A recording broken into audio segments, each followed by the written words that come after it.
欢迎光临。吾欲买干粮说许，请问店家可有？没有摄像头，这也不像那群玩 cos 的人啊。有啊，你想要什么？吾不挑，如有任何能吃的拿出来便是。不挑食。喏，此乃何物？玩是吧？面包。吾晓得了。此物竟比宫廷糕点还香。这个有多少？吾全要了。全要。家里1年前拆迁，错赔1个亿，爸妈去环球旅游了，留我在这儿开超市。没成想这超市一天都来不了2个人。今天还有1个月就要过期的面包，终于有人要了。32箱1120，散装14包70，一共1190。给。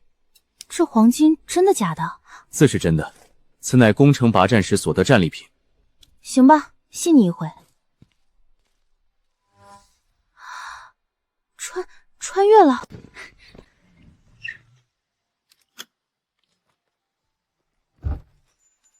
老板，帮我看看这玩意儿是不是真金？小姑娘，我能看看吗？看吧看吧，谁看都一样。爸，您别激动，血压，这上面的文字是历史上没有的，要么就是小国家，要么就发现了更加悠远的朝代。姑娘，这簪子出吗？出，当然出，您开个价吧。虽然不知是哪个朝代的，但我估计不会比商朝晚。你看1亿3000万行不行？我是不是耳背了？这是税后价，税我包了。那个刷卡吧。我是复活了。下次还有这样的好东西，记得找我。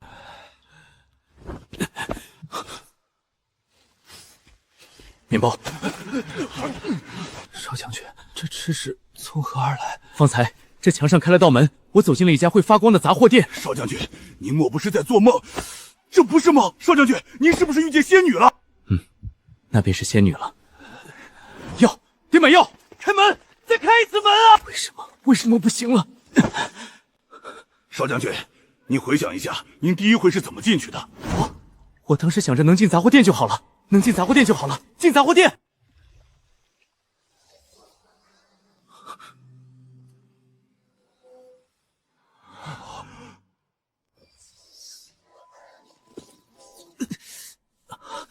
仙女，这人难道后悔了，想要回金簪？吾的兄弟急需退烧草药，还需些水与干粮，姑娘这里可有？当然有，你要多少？受伤的兄弟37人，人人皆需。那你等等，你是哪里人？吾乃虞朝古越国少将军秦昭。虞朝？前几年考古发现新文字，专家说那可能是新的社会文明，许是5000年前，还有3000年的文明，这3000年的朝代也许是虞朝。那个，现在是虞朝多少年？虞朝325年。你朋友伤得重不重？重的话，我得去外面买药。有劳姑娘。我的老天奶，古人，活的！古人算什么？就算是鬼，那也是能帮我抱布的富贵大腿鬼，何况还是个长得英俊的虞朝少将军。妹子，咋了这是？老板，我要去野外爬山，半个月，人很多，要多买些药。纱布40卷，碘伏20瓶，退烧药15盒，云南白药500瓶。你这是要去打仗啊？差不多，户外探险嘛。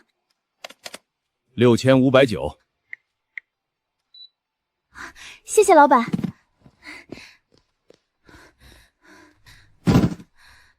退烧消炎的，一天最多吃4颗。饿了？兄弟众多且食量大，那一个小东西不足填饱肚子。先垫垫。这是姑娘的吃食，子昭不能要。我现在不饿。再说我叫周周，别姑娘的。周姑娘。行吧，少将军随意。你先吃，我还点了外卖。你想要多少食物？若能有半月余粮和水，便是最好。每日3餐我给你订外卖。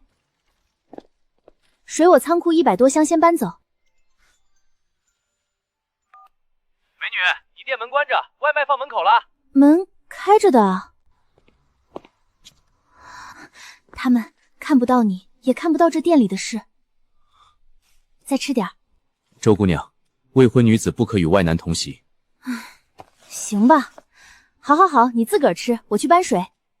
这个能不能多买些？可以啊，先订40份饭，不够再加。周姑娘应该是天上的仙女，不然她怎么会有那么多稀奇古怪的东西？像国师之前所说，我遇到了海市蜃楼。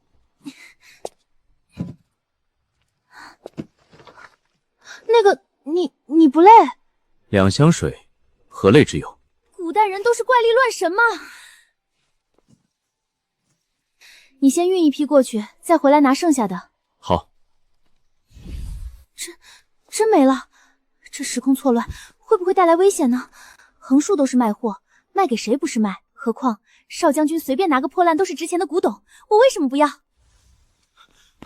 周姑娘，还有粥没有？几个兄弟重伤昏迷，喂不进东西，再不进食怕是……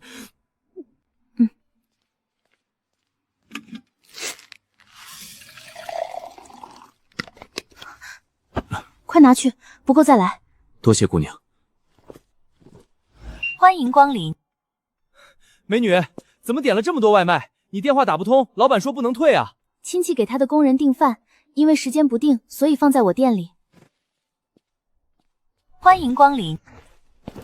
外面下雨了，山东潮气重，有2个兄弟没撑过去。你别难过，你的兄弟们肯定都希望你好好的，带着其他兄弟继续走下去。饭菜来了，趁热带过去吧。不知这些东西价值几何？此玉佩应该购买这些东西吧？够这段日子的开销，以后你再来不用给钱了，吃的喝的我都备好。那能不能再烦劳姑娘备些御寒被褥？入秋山冻寒凉，那需不需要柴火和火炉？若能添置，自是最好。等着，我去就回。被褥要30套厚实的，还要火炉和柴火，越多越好。30套，有折扣吗？这款羊毛被原价980，现价只要490，490，网上才200多。美女，这是实体店，有质量保证的。我买这么多，不能再便宜点吗？可以送你2个枕头。成交。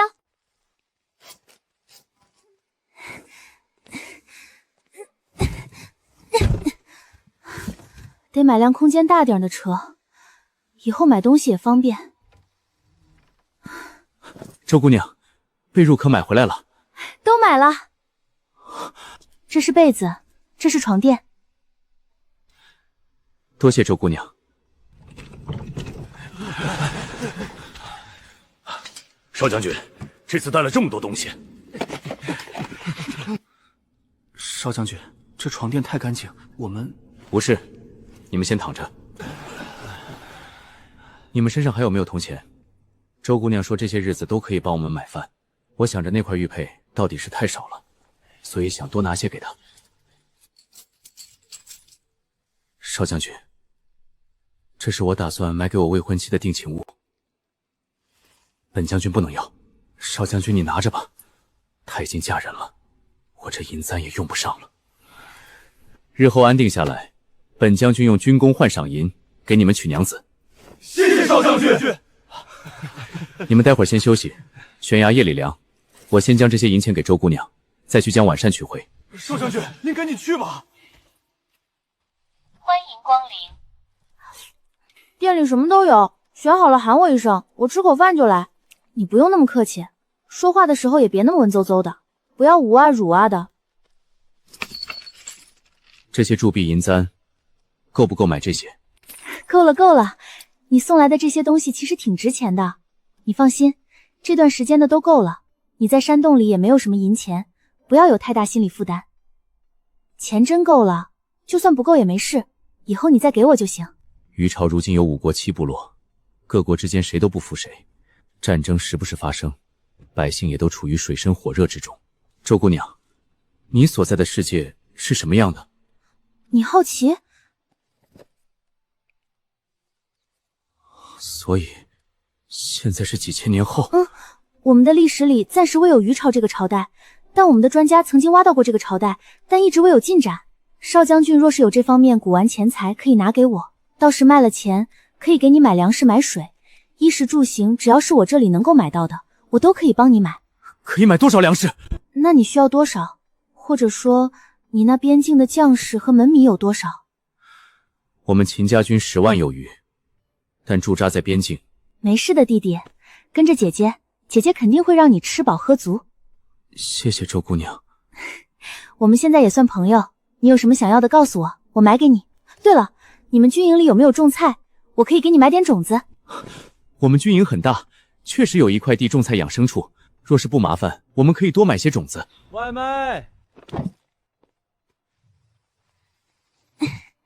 东西都准备好了，要是有什么东西想要的，你可以写在纸上。我一会儿可能要出去会儿。好。太幸福了！恭喜宿主绑定古通金空间系统，系统需再绑定一个宿主开启，请宿主24小时内绑定另一个古人宿主。空间系统，若是有空间，那我平日里买一堆东西都会很方便。有24小时，暂时不需要担心。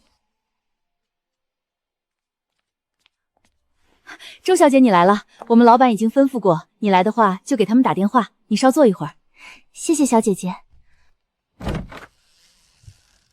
小姑娘，你来了，这是我儿子李成，我孙子李延森。李叔叔好，李大哥好。小姑娘别客气，我们进里面说。小姑娘，你是不是有好东西呀？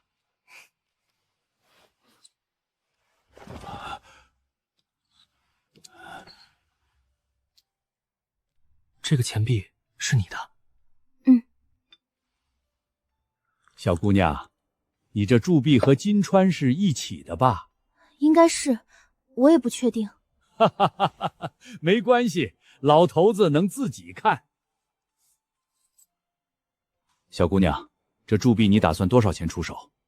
我对这些不是很了解，李叔叔开个价吧。这个不好估价。你应该也查阅过早些的朝代通用货币拍卖价钱，在100万至400万之间。余朝时期的货币，我们也是第一次见。我们先拿去拍卖行拍卖，不管拍卖价钱多少，扣除各项税以后的钱，我们都打到你卡上。你意下如何？那就麻烦李叔叔了。不麻烦，不麻烦。拍卖会就定在明天晚上。你还有没有其他的？我们也可以拿去一起拍卖。小姑娘，这铸币倒是能不能按照拍卖的价格卖给我2个？当然可以。李爷爷要的话，不需要和拍卖价一样，看着差不多给就行了。放心，老头子肯定不占你便宜。不过这6个先拿去拍卖，你下次有了再拿来给我。那我下次带来。拍卖时你要不要来？到时我让延森去接你。谢谢李爷爷，我下次有时间再去吧。外面已经暗了，我让延森送你回去吧。没事的，李爷爷，我骑了车来，李大哥怕是不好送。没关系，我的车能放下你那小电驴。那就麻烦李大哥了。不麻烦，我爷爷可说了，你是我们家的大福星。你的那个金簪刚到手，不少人就找我打听，可是卖了个好价钱。那我就先回去了，李爷爷。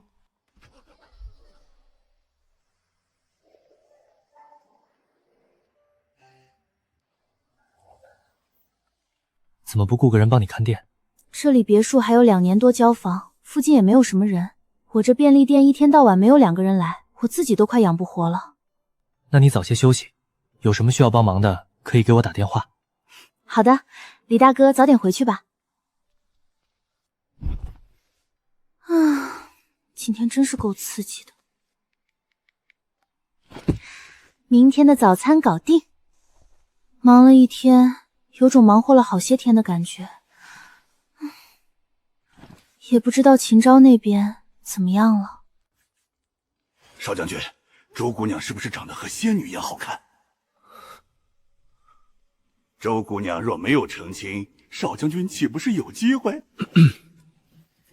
这件事你们别说出去。周姑娘是个很善良的姑娘，她这样美好的姑娘也会有更好的男子娶她。我这样的身份怎么能给她幸福？少将军，您对周姑娘是一见倾心了？那肯定是一见冲心了。少将军以前可从来不说这个话题的。没关系的，少将军，实在不行，咱可以坠过去。行了行了，先吃饭。牛奶每人1瓶晚上喝，饮料每人1瓶现在喝。大家放心，周姑娘说了，日后还会给我们继续交易。少将军，我们以后也能吃到白米饭。我已经和她说好了，等我们回到军营里，继续从她那儿买我们需要的食物。我们最近都能吃上那么好的饭菜吗？吃了白米饭，我感觉自己长好了都快了。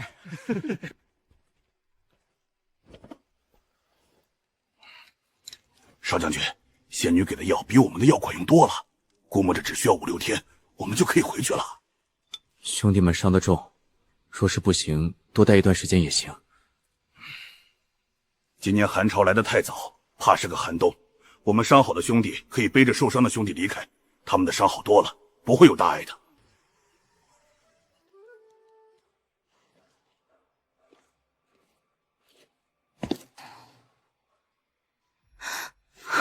谁？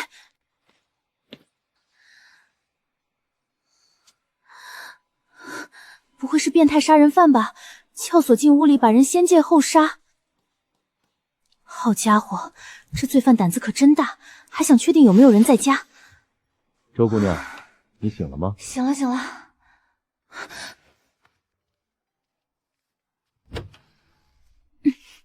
是不是等久了？不好意思啊，我习惯了晚睡，一下就睡过头了。无碍，子楚担心周姑娘，所以才唐突的上楼。早餐我已经买好了，我马上就去给你拿。忘了，我订的是9点送餐，还没到，你等会儿。周姑娘，子楚不急。对了，我这儿有个系统需要你绑定下。要怎么做？你弄点血在上面就能绑定了，不用那么多血。无事。恭喜宿主绑定古通金空间系统，该空间为静止状态，初始面积600平，囤货金额每超1000万，面积增大100平。双方宿主都可储存拿取，心底默念所需物品便可出现在面前。祝2位宿主使用愉快。有了这个空间，我以后买东西就方便许多了。1000万才能增大100平，那得要多少银钱才行？实在不行，日后多拿些御赐之物来，在后世应该能卖出价钱。秦昭，你听到没有？这个空间我们2个人都能使用，以后不管在哪儿，你都随时可以将我给你送来的粮食取出，而且空间里的东西永远不会坏，算是我们之间的传输纽带。你能不能把可乐拿出来？真的可以。一会儿早餐到了，你先回山洞，然后我将早餐放进空间，你试试能不能行。好。你先回山洞。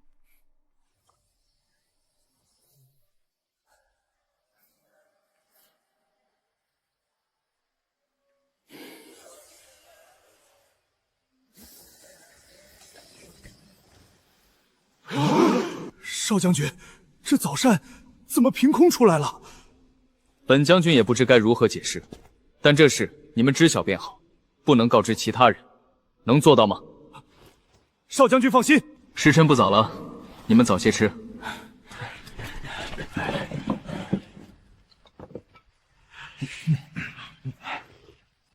也不知道那边拿到了没有。那空间是有用的，我们已经将早膳都吃完了。那就好，我一会儿要出去买东西，你可以在店里等，也可以晚些再来。你要不要上去洗个澡？你们在山洞里洗澡应该不方便吧？是子昭墨昧了，那便借用下周姑娘的澡间。你别多想，其实你身上没什么味道。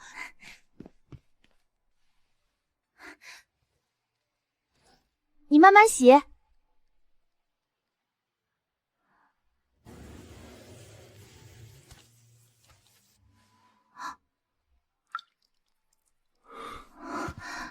这腿可真白啊！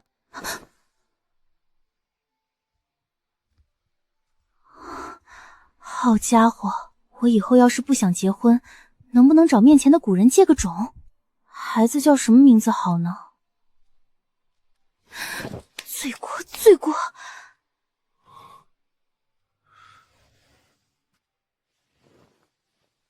是子周冒犯了，只是这衣物有些短，周姑娘可有其他衣物？周姑娘，你流鼻血了。天气太热，有点上火。一定是这2日周姑娘太过劳累导致，是子征的错，不该事事都让周姑娘为难。不是，真的是上火了。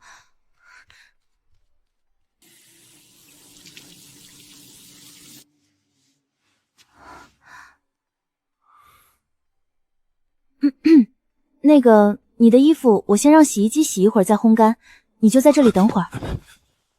周姑娘，这衣裳子粗可以自己洗。我的意思是用洗衣机洗。紫色的衣裳很脏，还是先洗干净。那是洗衣液，倒一瓶改就可以了。知道了。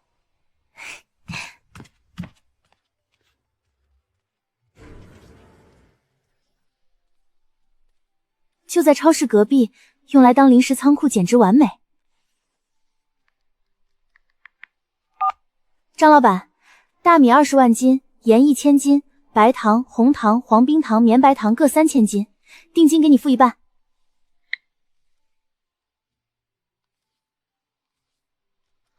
如果每次都收到空间里，不仅帮助了那些农民，又可以让秦昭在那边吃饱，简直是双赢。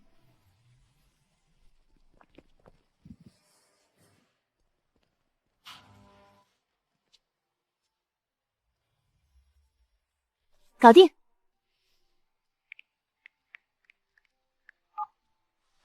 老板，我要订40人的饭菜，再熬一大锅排骨粥和白粥。对，就是那个分量。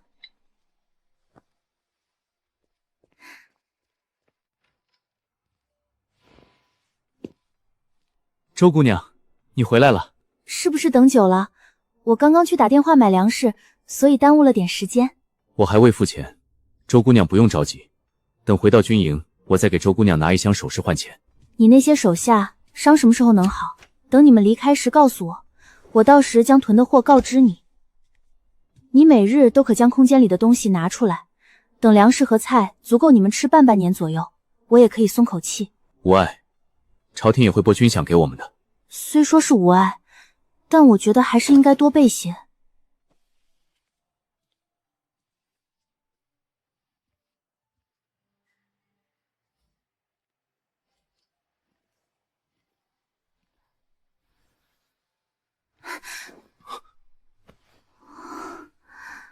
太美了，这绣的真好，是谁绣的？是我母亲绣的。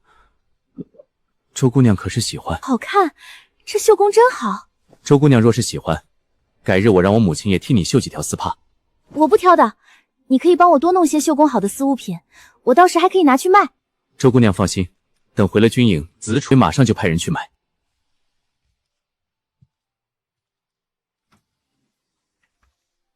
我出去会从这个路口回来，你若是无聊了，可以看看外面的风景。我可能得出去一会儿。周姑娘，我只能看到屋内的一切。你看不到外面？没事，那你就在这里等我，我出去交下清理费。那我在这里等。行，我给你拿些吃的过来，你看会儿电视。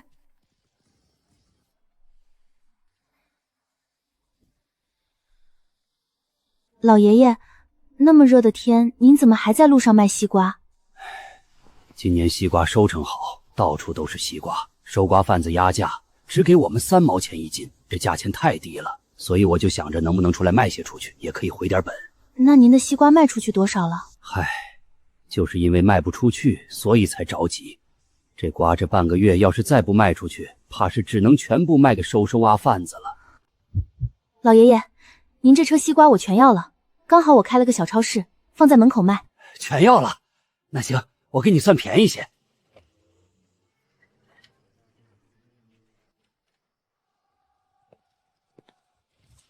周姑娘，你办好事了。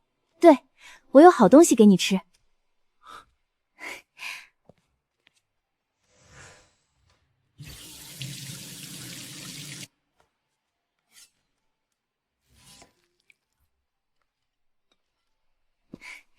你尝尝味道，这西瓜可是夏天的消暑必备品。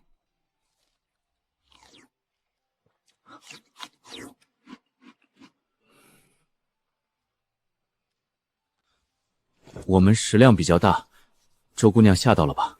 那你一餐要吃多少才能饱？1升多些，偶尔也能吃1升半。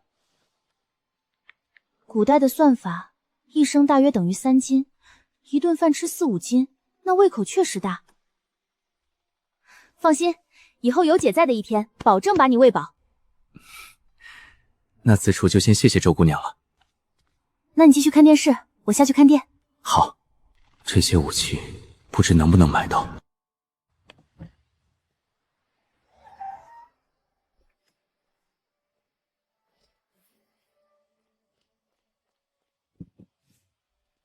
你今天要的荤菜多，按照你说的，用大饭盒，一盒饭是2斤，一共2300。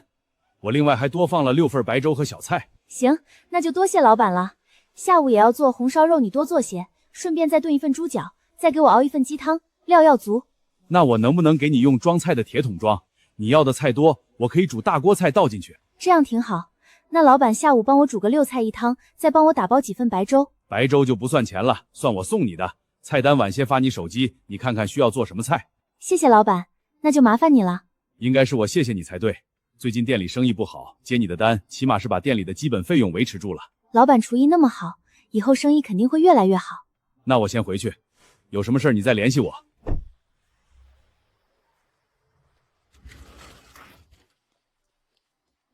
秦昭，饭菜到了，我把饭菜放进空间，你现在过去拿。好。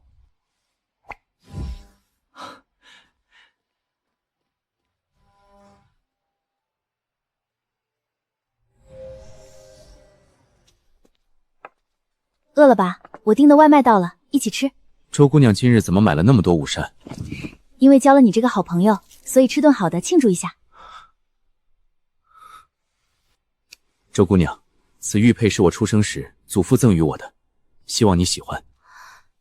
这是你祖父给你的，我可不能要。无碍，籍贯之事我爹娘和陛下都会送我更珍贵的，你若不愿收，我又怎好意思一直麻烦你？你这样说，那我不收下好像有些不好了。这玉佩我就先收着，如果你有其他用处时告诉我一声，我到时拿给你。好。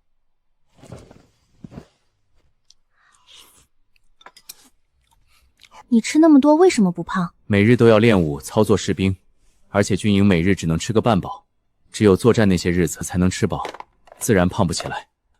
原来是这样。周姑娘想不想看看我的盔甲？当然想，我看你洗了，原本想要去摸摸，怕损坏了没敢摸。这盔甲极好，是不会磨坏的。你可以摸摸，此盔甲随我上战场3年，还从未输过。你真厉害！你这盔甲有点凉。此盔甲是我外祖找了许多巧匠定制而成，一般外力无法将其损坏。那你外主应当是很爱你的，这盔甲看着就费了很多人力财力。爹娘感情好，我外主是商人，祖封世代为官，我娘赚的银钱大都给了军队，陛下每次都克扣我们军饷，导致士兵经常挨饿。狗皇帝真不是人！陛下也不是坏人，只是多年战乱，天灾又不断降临，克扣的军饷大都去补给百姓了。其实我心里也没有那么怨。自古忠义两难全，何况在这样境地里，每个人都会有自私的心理。没关系，你那些东西在你们余朝买不到什么东西，但在我们后世可值钱了。你拿来我帮你卖，卖了再帮你买粮食。周姑娘心善，子怡这边先谢过了。你别这样，我帮你也是拿了报酬的。银行卡里那1个多亿的余额，不知道得花多长时间呢。任何人办事都要报酬，何况我来时给你的金簪，在你如今的朝代也不一定值钱，但你却将面包卖给我，那也是你心善。我哪有你说的那么好？那些面包过段时间要过期，我才舍得卖出去的。好吧，就让这美丽的误会继续下去吧，毕竟这样云养将士也挺好玩的。我到时多弄些粮食和菜，等你回了军营，记得多挖些地窖放粮食。军营旁的山上挖了一个很大的山洞，足够容纳上百万斛粮食。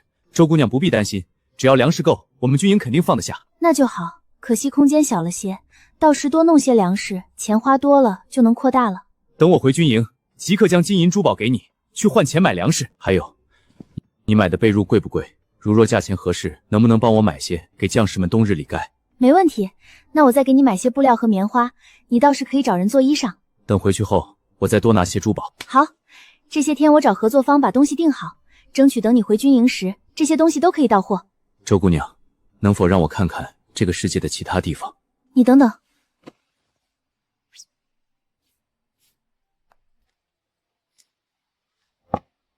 你坐这儿看，我下楼等外卖。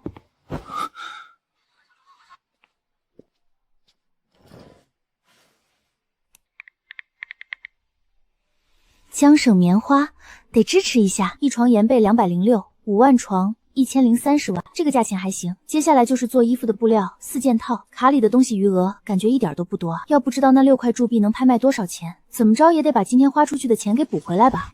菜全部用桶装起来了，饭还是按照之前的大分量装了40份，每份2斤多些。另外还有10份粥，照例送了些小菜。周小姐，这些桶我明天送午饭来拿。行，那我洗好了放在这里。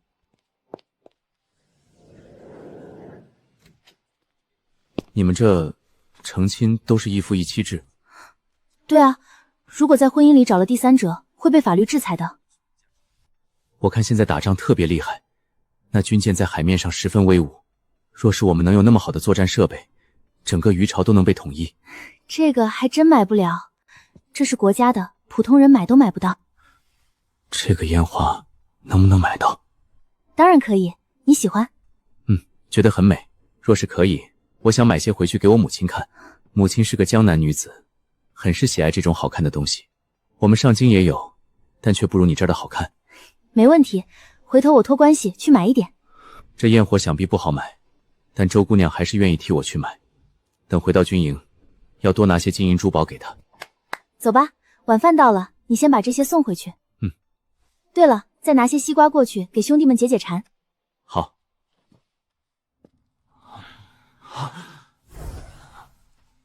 少将军，您回来了。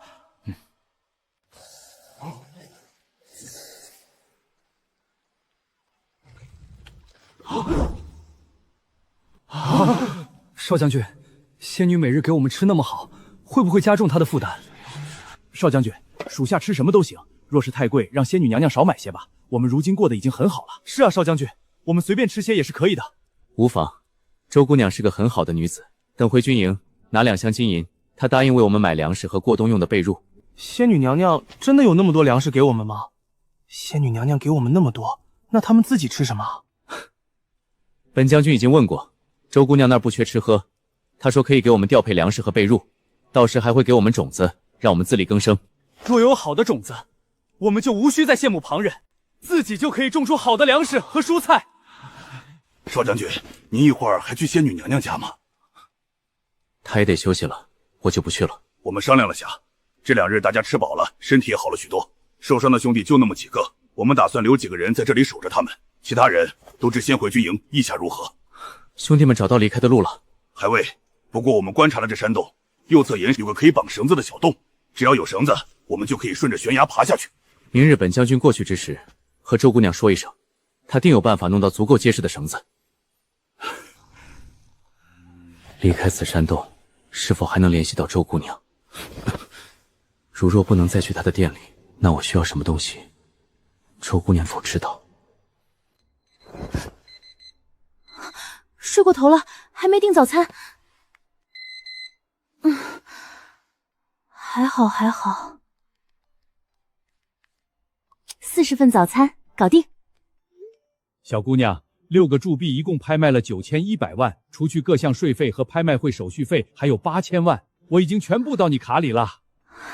比预想的多了好几倍，谢谢李爷爷。晚点我会送2枚铸币给您，我还要再睡会儿，先不说了。再睡会儿。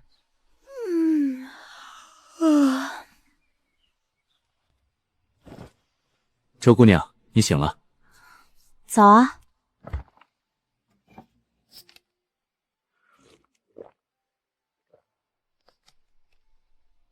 早餐已经送到了，你等我一会儿，我下去拿。好。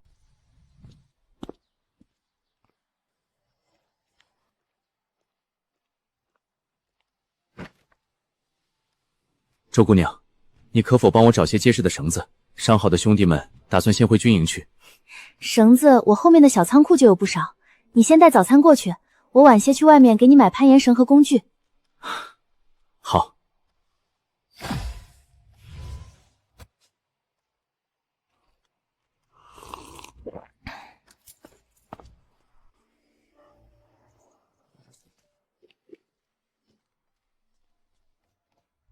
来得太早了。周周，来找我爷爷的。这个铸币是我答应给李爷爷的，你帮我转交给他。昨天晚上的拍卖会你没来，简直是太可惜了。那铸币的价钱拍的可是这些年最高的。我对拍卖会不是很感兴趣，还是想回去看店。你还真是个奇怪的人。李大哥，我朋友托我买攀岩绳，你知道这附近哪里有卖这种户外用品的？我知道市中心有一家，那老板我熟得很，我带你去吧。李大哥，你直接告诉我地址就行。你一晚上没睡肯定困了，我怎么好意思麻烦你？没事儿，我去的话可以给你参考意见。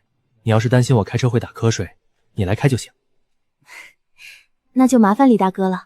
你可是我爷爷现在恨不得捧在手掌心里的人，我肯定要和你打好关系，争取抱上你这棵大树。哪有那么夸张，我就是个普通人。李大哥，你这车多少钱？我也想买一辆。裸车207万，里面的内饰音响我都换了，大概花了80多万。音响贵，我比较喜欢听歌，音响就花了50多万。加在一起那不得300万，那可真超过预算了。我不买这么贵的，买个差不多的就好。那你就买商务款，120万以内能拿下。妹子，120万不到的车，你别告诉我以你现在的身家还不舍得吧？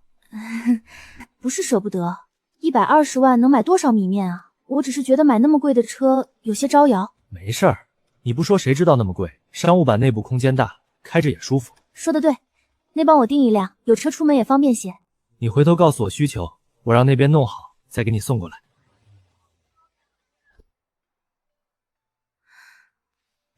李大哥，到了。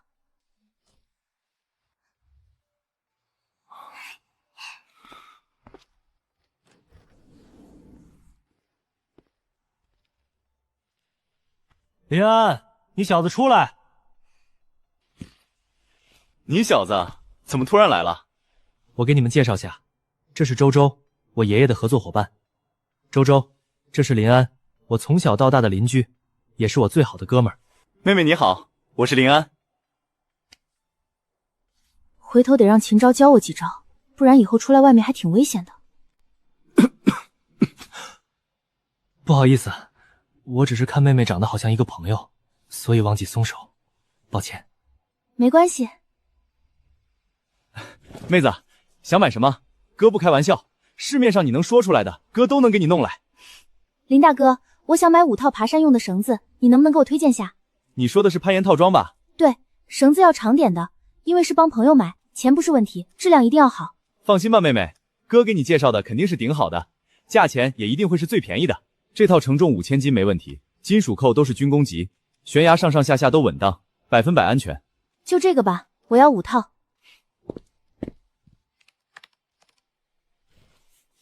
给妹妹你进货价980一套，5套4900。林大哥，你照原价收就行。不行不行，给妹妹就是进货价，你要按原价给，那就是打我脸了。支付到账4900元。那我请你们吃个饭。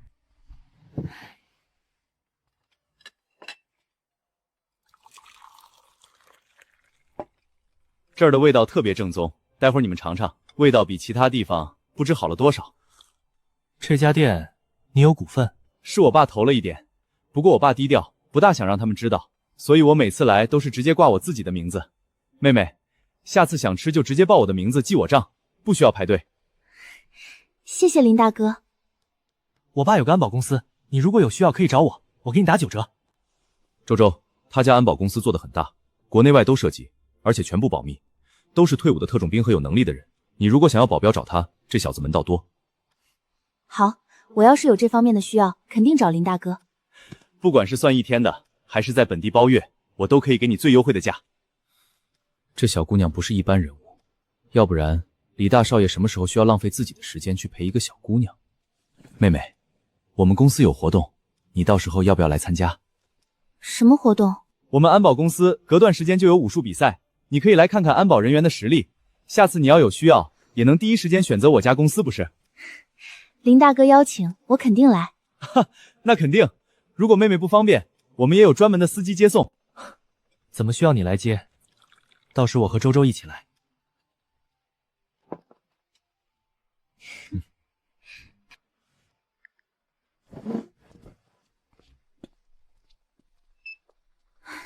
林大哥，说好我请客的。这在我的地盘，让你请客我可不好意思呀。等下次我去你那儿，你再请。那下次我们见面一定是我请客，不然可就没有下一次的约饭喽。那是必须的，妹妹放心，下次约饭一定让你请客。老板，我回来了，你现在可以送餐过来了。这会儿已经1点多了，秦昭该不会觉得我不给他们准备午饭了吧？得买个手机放在楼上，万一秦昭来了找不到我，至少能打电话联系上。周姑娘，你回来了，是不是等久了？我去给你买攀岩的套装了，这边有视频，你先看看怎么样使用。好。如此，我们受伤的兄弟也可穿着安全衣，旁边的人可以带着下去。当然，这个很安全的，承重5000斤，一点问题都没有。如此，我们就不需要分2批离开，这也安全许多。你那儿还有几个伤员不能赶路的，我可以买几个拖车，这样你们直接用推车拉着他们走，也省得那么累。周姑娘为自己想得如此周到，自己欠她的越来越多了。我们还有5个兄弟伤得很重。那我买10个拖车吧，倒是放在空间，你要用就拿。周姑娘，我在想，若是我出了这个山洞，不能再接收到你的消息，那我们该如何沟通？我每天都会写一张纸条放在空间里，如果你没有办法回来，也每天给我写个纸条。如果怕看不懂，我们就在上面画图案，你缺什么画在上面，我能看懂。这也不失为一个好方法。若是日后不能相见，只希望周姑娘不要委屈自己。银钱不够，你早些告诉我。子楚的办法肯定比你多些。你放心，我知道的。我就是不放心。虽说我们只相处了几日，可你心地善良，我都知晓的。周姑娘可用过午膳了？我和朋友在外面吃过了。那子楚先回去了。林大哥，我要10辆露营吞车，给你最优惠的价格，4300块。那我再给你加200配送费。行，都听妹妹的。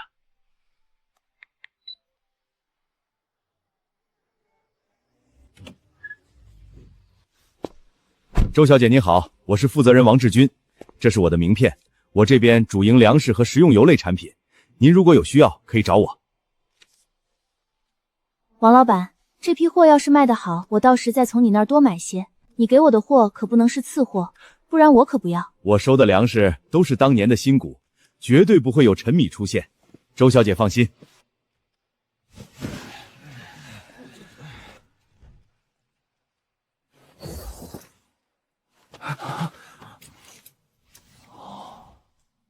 少将军，这是何物？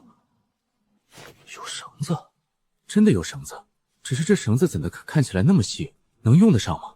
肯定能用得上，仙女娘娘给我们的东西，什么时候用不上了？这是攀岩套装，攀岩绳只是其中一样，这还有攀岩的安全衣，我们可以带着受伤的兄弟们一起走，因为这攀岩绳能够承重5000斤。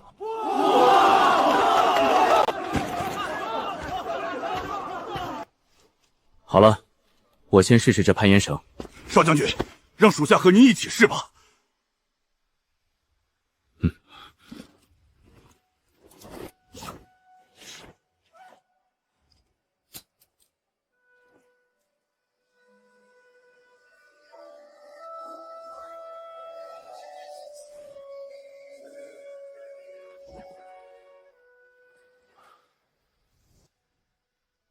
少将军，我们是不是可以在这里过夜？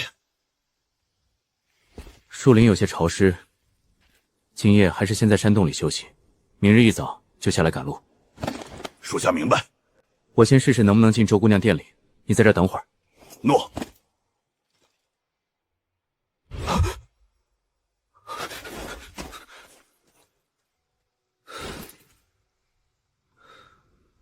少将军，是不是需要一面墙才可以进入？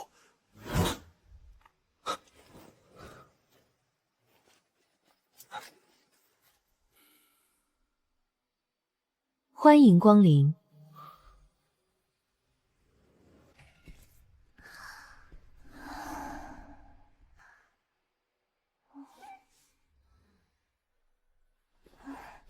你什么时候来的？我有点困，你能不能等我一会儿？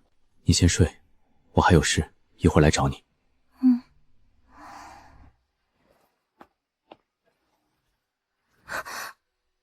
秦昭说他要离开会儿。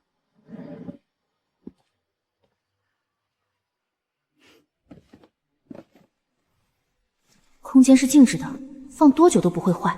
先让他们拿去吃了，也免得浪费。欢迎光临。李爷爷，您怎么亲自来了？你这丫头直接拿了2个铸币给严森就跑了，那小子也没有第一时间给我，我才刚收到一会儿，所以过来找你。这铸币看起来比之前拍卖的那批铸币更有研究价值，我是想来问你还有没有余朝时期的东西，我可以帮你拿到拍卖会去卖，除了手续费和税，其他费用我不要，你觉得怎么样？这丫头肯定不止这么一点好东西，余朝时期的物品不管是什么东西都极有研究价值。不好意思啊，李爷爷，我这些天有些忙，可能没时间。那也没事，你要是哪天想卖可以告诉我，我打算拿到京城的拍卖行拍卖，保证拍卖的东西肯定能拍出最高价。谢谢李爷爷，等我忙完这段时间再看，如果有合适的，我肯定拿给您帮我卖。那行，我还是那句话，如果你有什么需要的，可以和我说。我老头子虽然年纪大了，但也是有些关系的。李爷爷，您知道哪里有地可以租？我想租1亩地种粮食和果树。我认识一个朋友，之前圈了几万亩地，建了一栋庄园，不仅有果园，还有现成的机械化管理的农田，一套下来花了近38亿。他现在想要脱手，找个时间我可以带你去看看。庄园？那可真是贵得要死，我现在浑身上下加起来都不到2个亿，哪里有钱接手？因为他打算出国定居，庄园和配套设施可能便宜些卖出去，具体的价钱要你们自己谈。能便宜多少？具体不清楚，但他现在想要现钱，如果能全部现金交易，他应该能退让不少。李爷爷觉得能买吗？那地方山清水秀，水泥路直通庄园，庄园建地面积16000平，还有3层地下室，不仅配备了太阳能系统，还利用几10公里外的大型水库建了一个中型水电站，供电方面完全不需要担心。要是有个庄园，他做什么都方便。李爷爷，我现在手里没有那么多钱，他那庄园我暂时买不起，能不能等等再说？不急，他现在也在国外，我可以先带你去看，满意了我们再说钱的事儿，到时通知他回来签合同，回来也就10几个小时的事儿。你拿来的余朝物品现在在市面上炙手可热，许多人都在问，如果有皇室专供或者是御赐之物，那肯定都能卖得上价，有好东西随便都能卖上几个亿的价，你多卖几件钱不就来了吗？按照李爷爷的描述，以后就算是小说里说的世界末日来了，我也不用慌。田地和果园都是全机械化管理，庄园还配备了全套机器人，大大的节省了人力，自己住还是很舒服的。李爷爷，我这段时间确实有些忙，等我忙完了这段时间再和您联系，您看可以吗？当然可以，大家都是自己人，有什么需要帮忙的你说一声就好。那铸币拍卖的价钱不低，你还记得给我老头子留2个，这钱是按照税后的拍卖价，你且收下。李爷爷，这铸币我说好低价给您的。人情是人情，钱是钱，而且我也是真心想和你继续合作，只要你以后有什么好东西，不要忘记李爷爷就好。李爷爷放心，有什么好东西，我肯定和您合作。我和这丫头还挺合眼缘，严森一直单着，年轻人多接触接触，说不定就在一起了。路我和邵将军已经探好了，没有任何问题。我们明日一早就从山洞下去，可以早些赶路，回到军营。为何不是现在先下去？明日一早我们就可以赶路。树林里太湿，过夜怕是会被露水打湿。为了提前那么点时间生病，那便本末倒置了。可以问问仙女娘娘，有没有能在树林里过夜的东西？若是有，那岂不是方便不少？我去问问。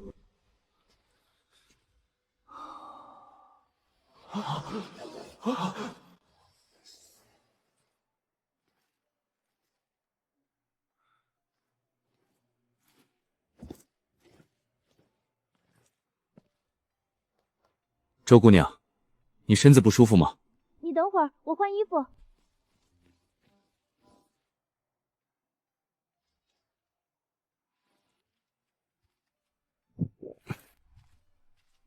你是不是有什么事要说？悬崖下是个树林，我们想今夜住在树林里，但树林潮湿且夜里露水重，想问周姑娘是否有遮挡之物。倒是真的有。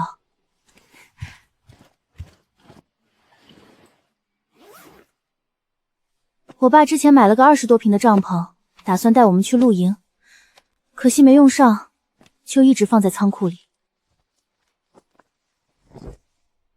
这个帐篷挺大，30多个人睡在一起可能会有些挤。已经很好了，这帐篷足够我们住的。你一会儿是不是很忙？我晚些将饭菜收进空间，你直接拿就好。等你到了军营，记得告诉我。我买的粮食到了，等你收了后，才可以源源不断的将粮食送到你那边。那便有劳周姑娘，我晚些就不来了。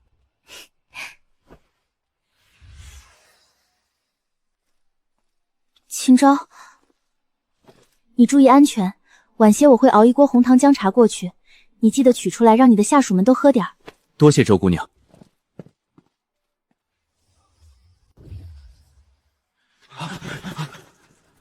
有帐篷了。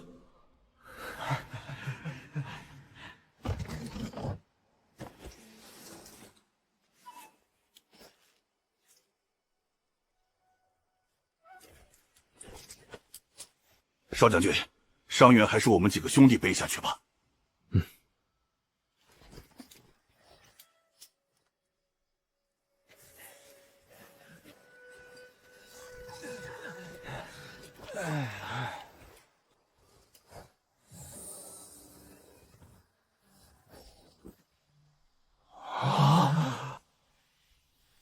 少将军，这帐篷竟然是防水的。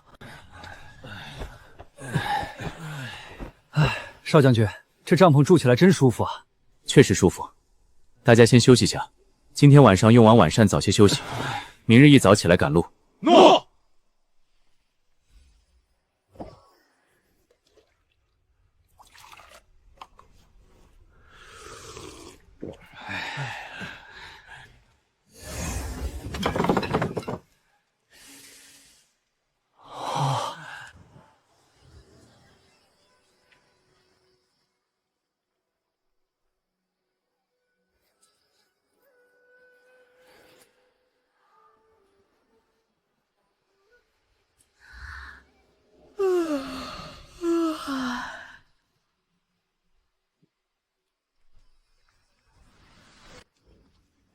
少将军，这雨下得太大，我们是不是又不能继续前行了？不急于这一时，下雨我们就等等。这样的天气，兄弟们不能赶路。少将军，您的空间能不能进人？只能放东西。马上就中秋了，这样下雨，也不知我们能不能中秋节回去。我出去一趟，你在这里守着他们。少将军是要去仙女娘娘那儿吗？那少将军不如对着这帐篷试试，这也算是一堵墙吧。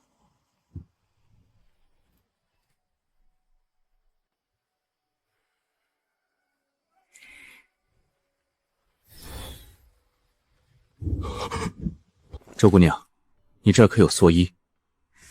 蓑衣没有，但我们这儿有雨衣。可天气不好，你们难道要赶路吗？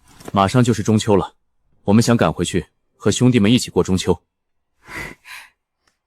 中秋节，那我给你买些月饼，等你回去后就可以吃月饼了。会不会太麻烦？放心吧，我肯定能让你的那些将士们都吃上新鲜的月饼，让你们每人都能吃上一个。子楚都不知该如何感谢周姑娘了。那就攒着，等日后再还。周姑娘日后若有吩咐，子权便是赴汤蹈火，在所不辞。我不是周扒皮啊，不需要你赴汤蹈火。早餐到了。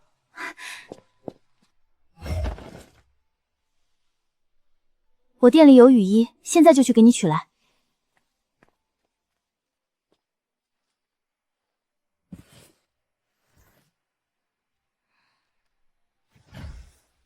对了，你们吃面食吗？面食是我们北部的主食，只是面食不如大米易储存。我们驻扎在中部靠北边境，冬冷夏热，食物也都不怎么好储存。你们军营冬日下雪，就不能在军营旁边挖个冰窖，冬季储存冰块，夏季时可以将食物放在冰窖里，保存起来也方便。冰窖工程太大，我们没有这样的实力。无妨，过段时间送过去的粮食你可以放在山洞，蔬菜我也会运送些易储存的过去。周姑娘为紫珠做了那么多，紫珠不知该怎样感谢。别有心理负担，我说过的，你送来的东西在后世很值钱，我用你给我的东西卖了不少钱，我们这算是互利互惠。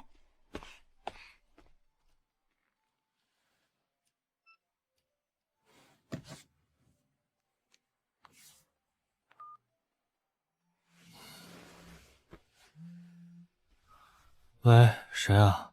李大哥，你在休息吗？妹子，你有什么事吗？你认不认识生产纯棉布料的厂家？我想采购一批布料。我有个兄弟就是做这个的，从布料到成衣都有，保证货源是最好的，价钱也是最优惠的。一会儿我让他给你打电话。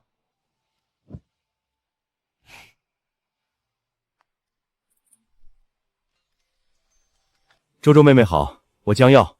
森哥说你想要买布料。江大哥你好，我想买纯棉布料，灰色、蓝色、黑色，每个颜色都要6万匹。那可是18万匹布，货款5760万，你确定要那么多？是的，江大哥，这批货你可以分几次运给我，更好我这仓库也没有那么大，分几次才能放得下。那行，我马上安排。我先转你3000万定金。你买了那么多布料，每个颜色我都给你送100匹。那就谢谢江大哥了。妈，爸再也不能说我是智慧兄弟们混日子了。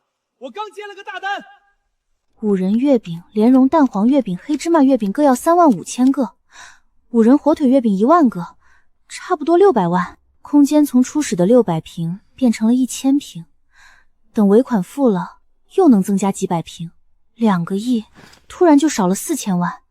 希望秦昭可以早些回到军营，拿些金银珠宝过来，我就可以拿给李爷爷早些换钱。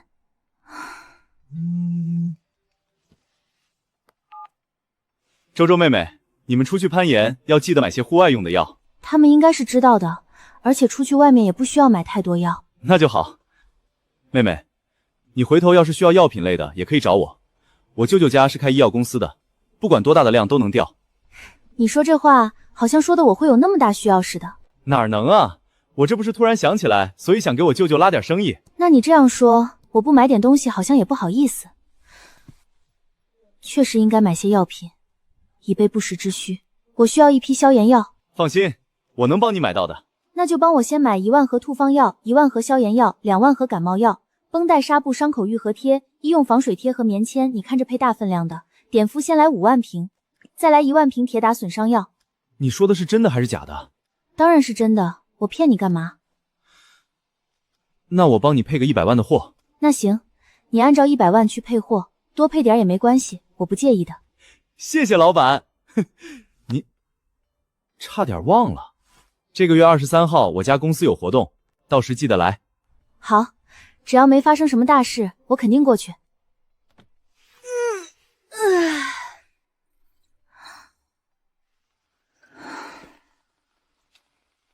不知秦昭那边怎么样了？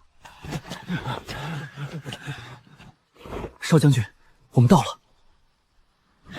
开门！是少将军回来了！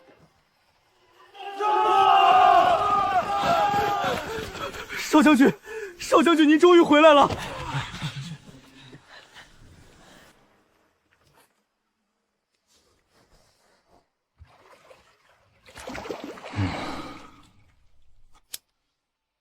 少将军，主帅请您过去一趟。我知道了。周周那儿好像有很大的伞，如果买些在军营里给站岗的兄弟们遮风挡雨，那岂不是刚好？父亲，您找我。军营里的叛贼已经被抓了，你没事就好，这几日多加休息。知道了，父亲。朝廷还没有将过冬粮食运来，说是朝廷如今粮食紧缺，不过你放心，你娘已经送了一批粮食过来，省着点吃也能吃月余。父亲，孩儿有要事和您说。说吧。孩儿前几日得了一机遇，意外进了几千年后的一家便利店。那家便利店的周姑娘愿意为我提供各种粮食和防寒物品。吾儿最近是否压力过大？这是我与那周姑娘之间的空间。她说以后会将我需要的粮食和其他东西全都放进里面，我再拿出来就行。那粮食能有多少？足够我们军营里所有人吃饱的。那边的粮食价钱是不是很高？不高，孩儿已经问过了，周姑娘那边的粮食价钱不高，加上我们这边的金银珠宝可以在她那儿卖出高价，我打算将2箱金银珠宝拿去给她，她会给我们一整个冬至的粮食和棉被。那么多东西，她拿得出来？父亲，周姑娘不是骗子，孩儿一开始时并没有什么好东西，也是她不计较的给孩儿吃的喝的。孩儿欠她几10条人命，而且她还能买不少药品，那些药品退烧极快，各种消炎的药物也极好。我们得以那么快回来，全靠她弄来的好东西。那2箱够吗？不然就先拿3箱过去，看她能给我们买多少东西。周姑娘说1箱就够了，是孩儿觉得需要买的东西太多，所以才想着给2箱。3箱的话或许有些多，我怕吓到她，还是先找出2箱好的道士给她。你拿主意就行。若是这个周姑娘能够为我们源源不断的提供粮食和药品，那些金银珠宝给她也都是可以的。孩儿也是这样想的。周姑娘说她那边粮食便宜，到时还可以给我们种子，让我们种地。她还买了油和盐等物品，说是等我回到军营后，将粮食先收过来给我。那还等什么？我们先去山洞，看看她那能够拿出多少粮食。主帅，少将军，下雨天你们就不用在洞口守着，可以进山洞里面去守着。是。父亲，我先去找周姑娘。欢迎光临。周姑娘应该是睡着了。周姑娘，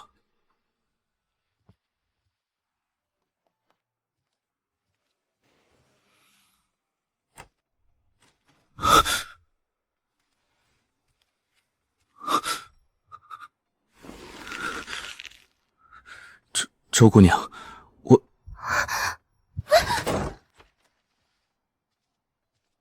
死嘴，说点什么。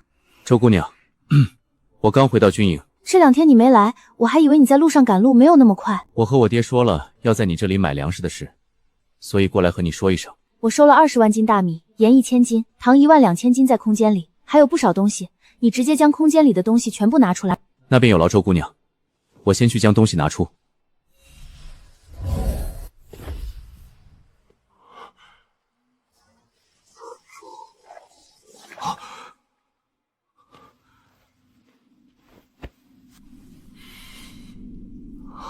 快，去选2箱金银珠宝给那周姑娘，让她帮我们多买些粮食。如果有马料就更好了。父亲放心，我会和周姑娘说的。她那边买这些东西需要2、3日，她肯定会给我们买的。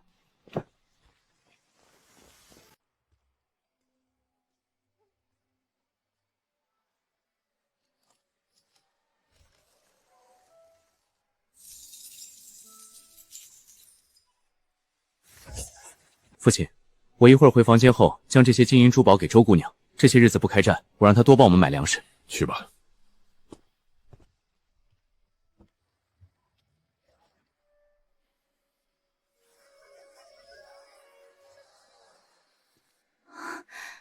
我给你点了宵夜，你饿了吧？待会儿吃完宵夜再回去。让周姑娘破费了。周姑娘，我有东西要给你。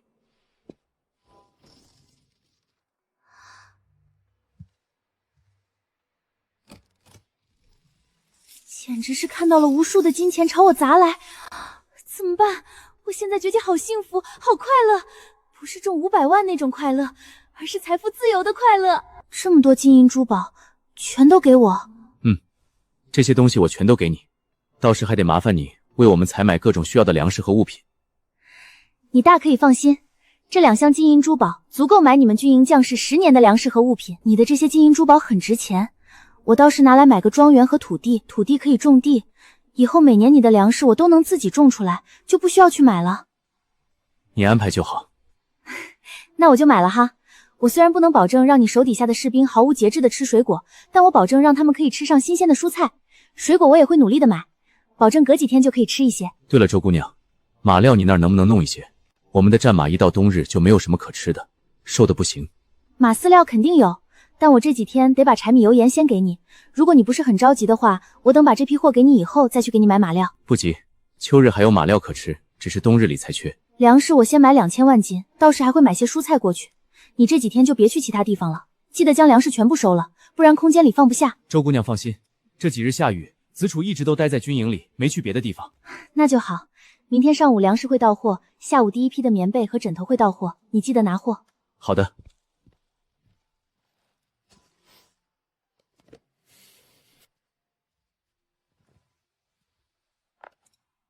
明日就不用给我们送饭菜了，军营里有伙夫。我知道了，你要是有什么想要的，记得告诉我。还有，我给你买了不少药，等过几天到了，你记得拿。放心，我知道的。你下次来店里，如果我不在，你有想吃的就自己拿。这个手机我放在这里，如果你来了店里我不在，你给我打电话，我们好联系。你看啊，打开拨号坎，找到我的号码，拨过去。打通了，日后我出去很远的地方，你就用手机给我打电话。我要是没接，你就语音告诉我你有什么事儿，我买的东西也会语音告诉你，这样即便离开的远了，我们也可以正常沟通。这一箱的金银珠宝，足够我下半辈子衣食无忧。秦昭身上穿的衣服那么单薄，还是得多买些东西给他。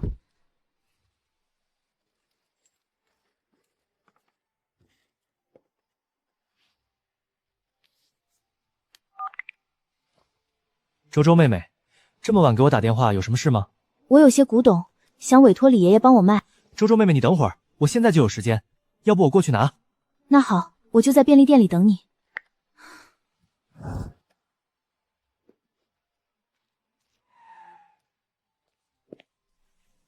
李爷爷、李叔叔，你们怎么也来了？听到你说要卖古董，我们先来看看。那是珐琅彩吧？对，是珐琅彩。之前那个珐琅彩花瓶就卖出了近6亿的价格，这珐琅彩颜色更繁杂，手艺看着也更好，而且还那么小巧精致，怕是能拍出高价。周周，这些都要拍卖？是的，李爷爷，这些都是要拍卖的。我想买庄园，所以得卖些东西出去。爷爷，这个好像是青铜器吧？这是顶级沉香木，这一个小盒子，就算按照斤算，那也能卖上300万1斤啊！我就是拿来装点首饰，不知道它那么贵重。这个是帝王绿吧？这帝王绿的发簪用的还是点翠工艺，这就算不是宫廷御用，也是侯爵府中的。丫头，你这些东西全部拿去拍卖，可能要有几天的准备时间，到时我们需要拿到京城去卖，你觉得怎么样？李爷爷安排就好。不过这次拍卖会我想去，到时确定了时间，麻烦李爷爷和我说一声。没问题，这些全部都需要检查一遍，还要拍成照片分发出去，大概需要5天的时间。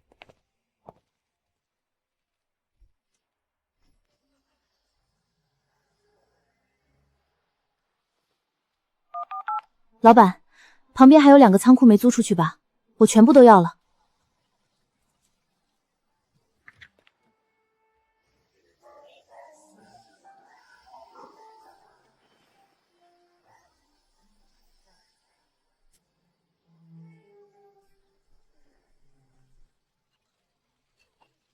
左侧入粮，右侧制油，动作迅速。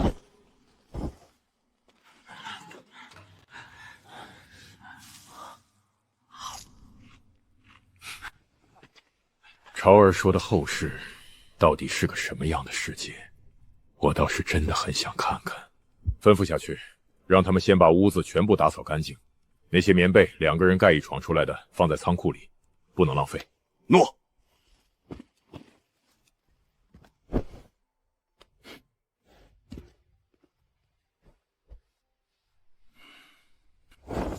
父亲，这些西瓜可以切小块些，让军营里的兄弟们都尝尝鲜。还能不能再买些？那么多士兵，这西瓜怕是不够。我去问问。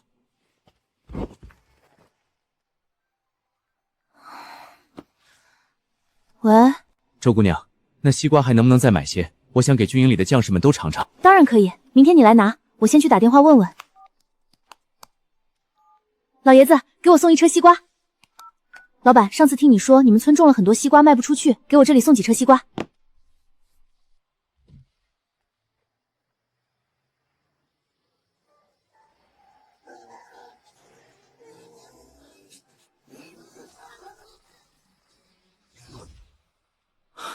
把这些西瓜全部切了，每人都能吃几片。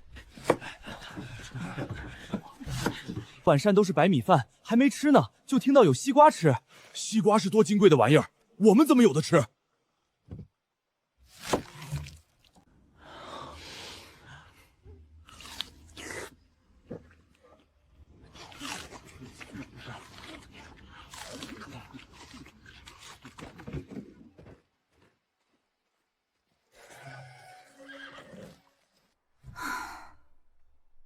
今天收了10万多斤西瓜，明天早上8点来这里，到时一天都会收西瓜。张总，再追加5万5千床棉被、60万斤棉胎和10万斤棉花，定金现在就给你转过去。这一下直接花了近8000万，空间直接变成了1900平。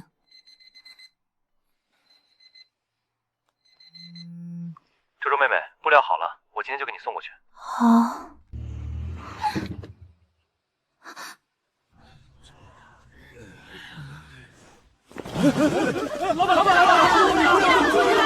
排好队，大家排好队。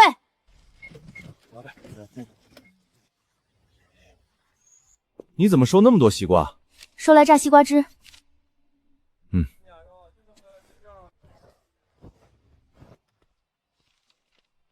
你后来打电话来叫我给你做的4件套，我做好了，11万件4件套，加上你之前的尾款，还有3000多万。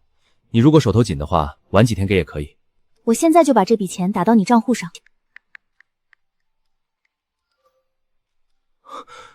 你可真豪气，那么多钱的货你都不检查下。你是李大哥的朋友，我相信李大哥，自然也相信你的人品。爸妈都没这么相信过我。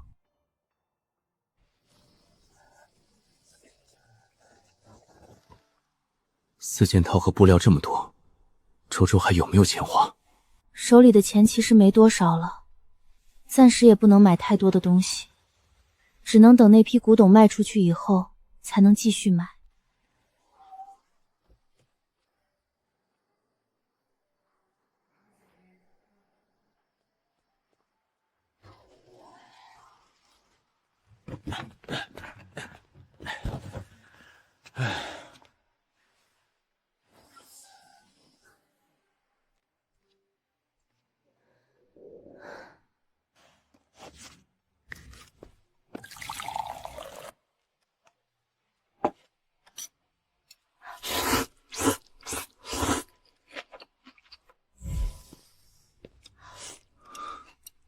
周姑娘，你怎么来了？我才吃，你吃了没有？吃了。是不是因为要给我买粮食，所以才弄得那么狼狈？我过几天要去京城，到时可能会在那边待几天，我担心你没得吃，所以给你买些粮食过去，也省得你多想。周姑娘其实没必要那么着急，你给的东西已经够多了，有那些粮食就足够好了。对了，我买了月饼在空间里，一会儿还会倒一些药，你先用着，等我回来以后再给你买别的。后日就是中秋节，可惜你看不见，真想邀你过去和我们一起过中秋。后天？那你们中秋节一般都吃些什么？今年天灾，没什么可吃，有一些野菜干，到时煮成汤，配上白米饭就很好了。过中秋节就吃白米饭配野菜汤，王宝钏来了都得跑吧？我明天给你买鸡鸭鱼肉和蔬菜在空间里，你记得拿。周姑娘，你已经很累了，不需要再做这些，你好好休息吧。没事的，你明天记得拿。我说过会让你吃得好，吃得饱，怎么可以让你过中秋吃那些？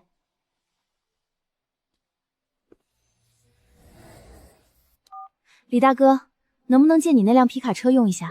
没问题，钥匙我让人送过去。妹妹，你要的药给你送来了。辛苦林大哥了。这些药你到时点下数，每样我都给你加了些。下次你要的话再找我，保证都是最好的货。谢谢林大哥。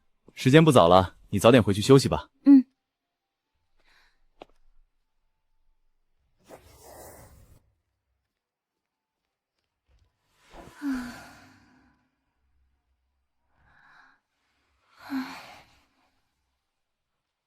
钥匙在门口右边花坛里。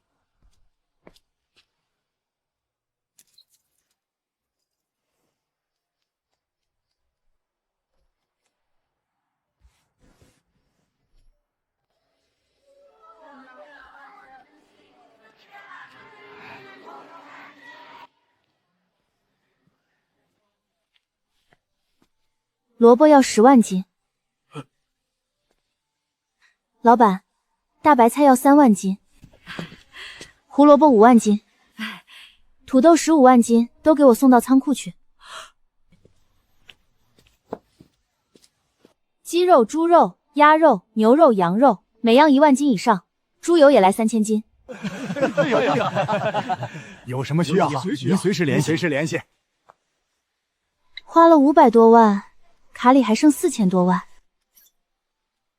空间面积已更新为2500米方，卖古董的2亿4千万，已经花了快2亿，再花几百万，空间又可以升级了。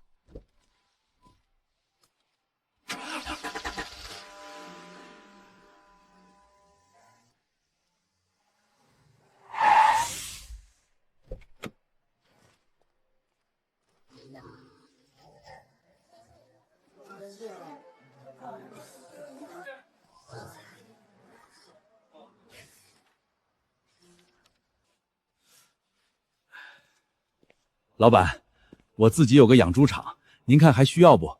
要的话，我回去再杀20头送来。杀吧，送来就行。我那鸡蛋可好了，都是散养的土鸡蛋，你要不要？全部送来。老板，我自己有果园，葡萄都熟了，你要不要？回去把成熟的全部摘了过来，我在这里等。哦，是。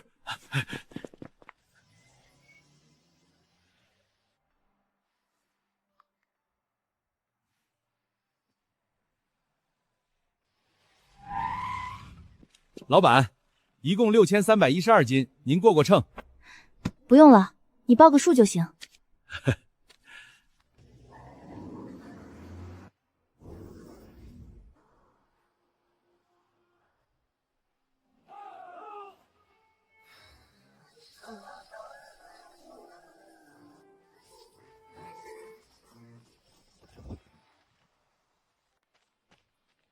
拿一些肉，今天就做了给大家吃。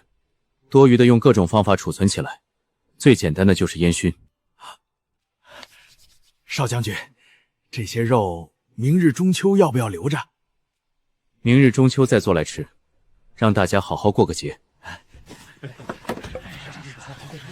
不馋不行啊！军营里的将士年纪都不大，每日操练就已经很累了，身体没有油水，即便是吃再多的饭也还是馋。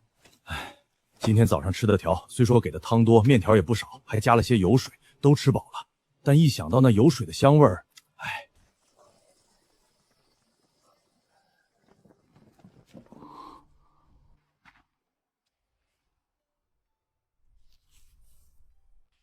明日就是中秋，让兄弟们晚上一起吃些好的。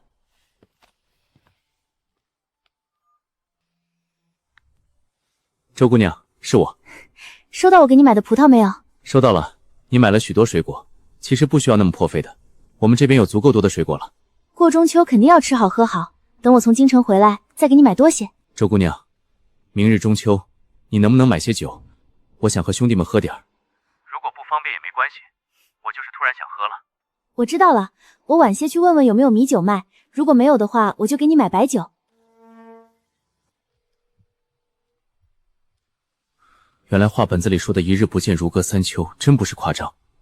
明明见面很频繁，却忍不住想他，不能再想下去了。老板，这些都是今早刚摘的，全熟透了，甜得很。好，都放这儿吧。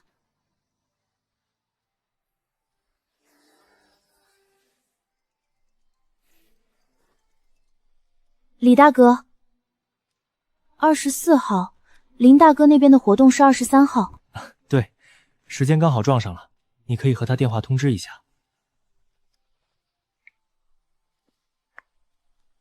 林大哥，23号的活动我可能去不了了，拍卖会定在24号，我提前过去的话时间赶不及。没事的，妹妹，23号晚上我们也要去京城，我听说了你要和森哥他们一起，那你就先去，以后这样的活动还有，下次再约就是。那好，下次再约。老板，2万斤米酒能送到吗？2万斤？姑娘，你确定？确定。晚些送到便利店旁边的仓库就行。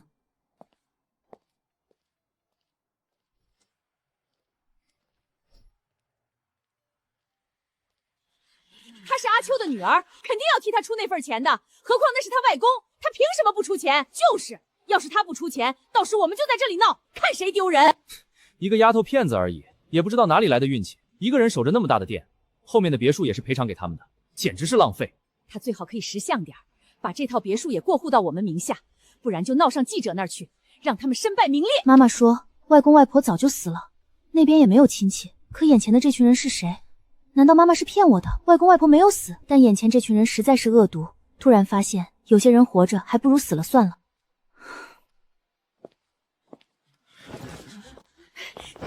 你就是周周吧？你抓疼我了。这城里姑娘就是娇气，就拉个胳膊就说弄疼了。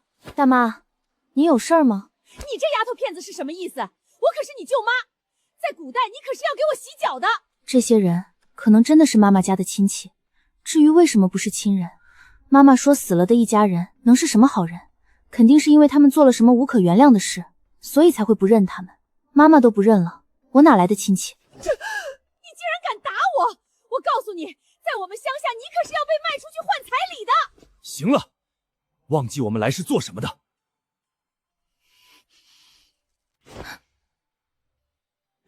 你就是周周吧？我是你外婆王淑芬，这是你外公赵二牛，你妈叫赵秋，对不对？这些有你的大姨、二姨、小姨和小舅、小舅妈，那些是你的表哥表姐们，你过来和他们打声招呼。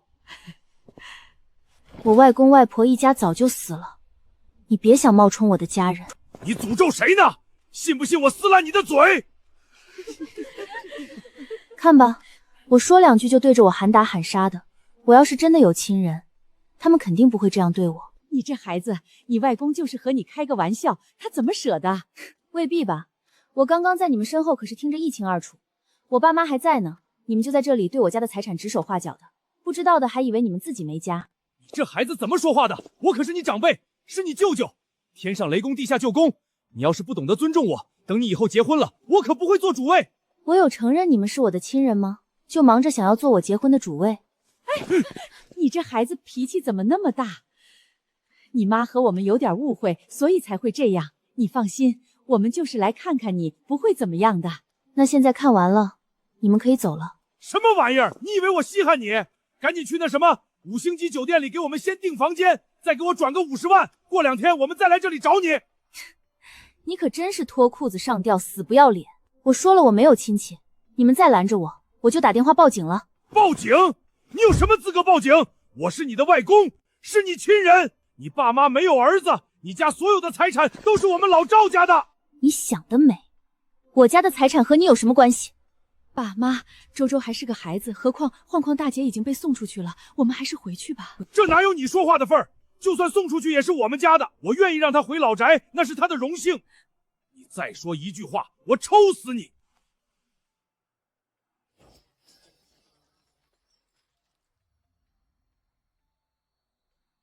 你们到底想要做什么？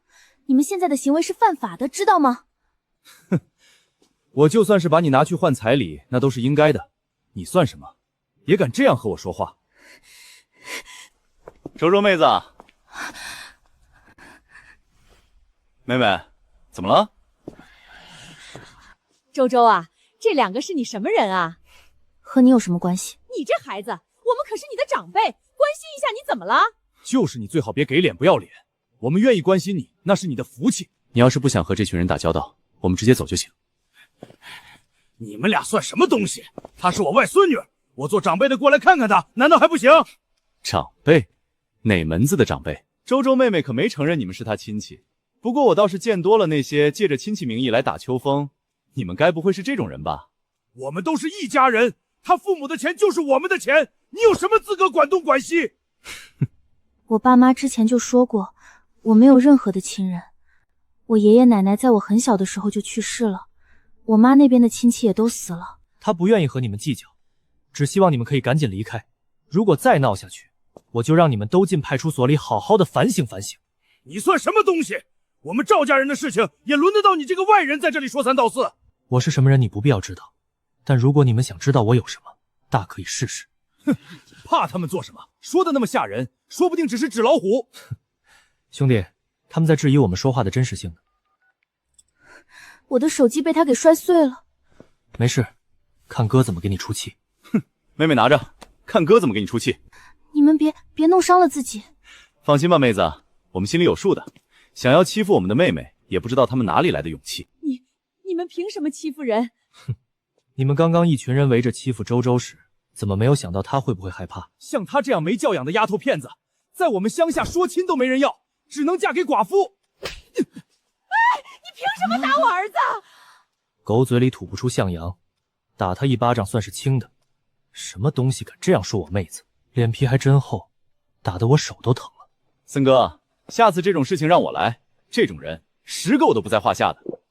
你们这群人是干什么吃的？没看到你们舅舅被打了，还不赶紧过去？打死了算我的！你们这群小兔崽子是想要造反啊！我告诉你们，要是不听话，回去以后我一个个的收拾你们。这件事和你们没关系，你们走开些，我保证不会对你们怎么样。你们敢跑开？既然你们做出选择了，那我们可就不客气了。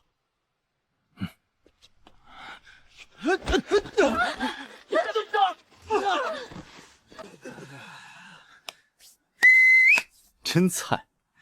怎么样？你们2个人要是不服气，也一起上啊！怎么还不走？想我请你们去派出所里坐一坐？你给我等着瞧！你个小贱人，给我等着！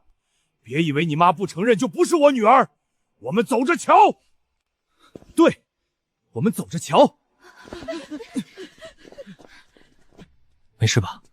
没事，今天真的是谢谢你们了。要不是有你们来，我刚刚都在想该怎么样脱身了。他们真的是你外公外婆？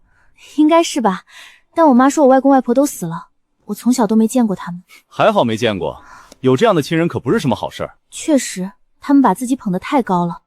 他们不会就此罢休的。周周，你有没有想过自己接下来该怎么办？等从京城回来，我从林大哥公司请2个厉害的保镖，然后等我问清楚我爸妈以后再说。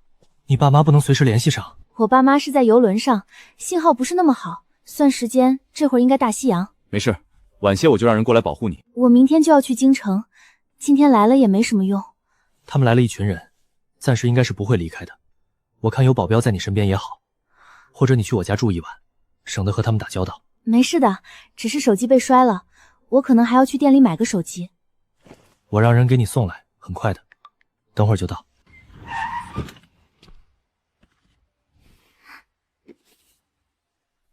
你先忙着，我们还有别的事情，晚上一起吃饭。行，晚点我这边好了打电话给你们。在店里等我们。周小姐，我是送米酒的。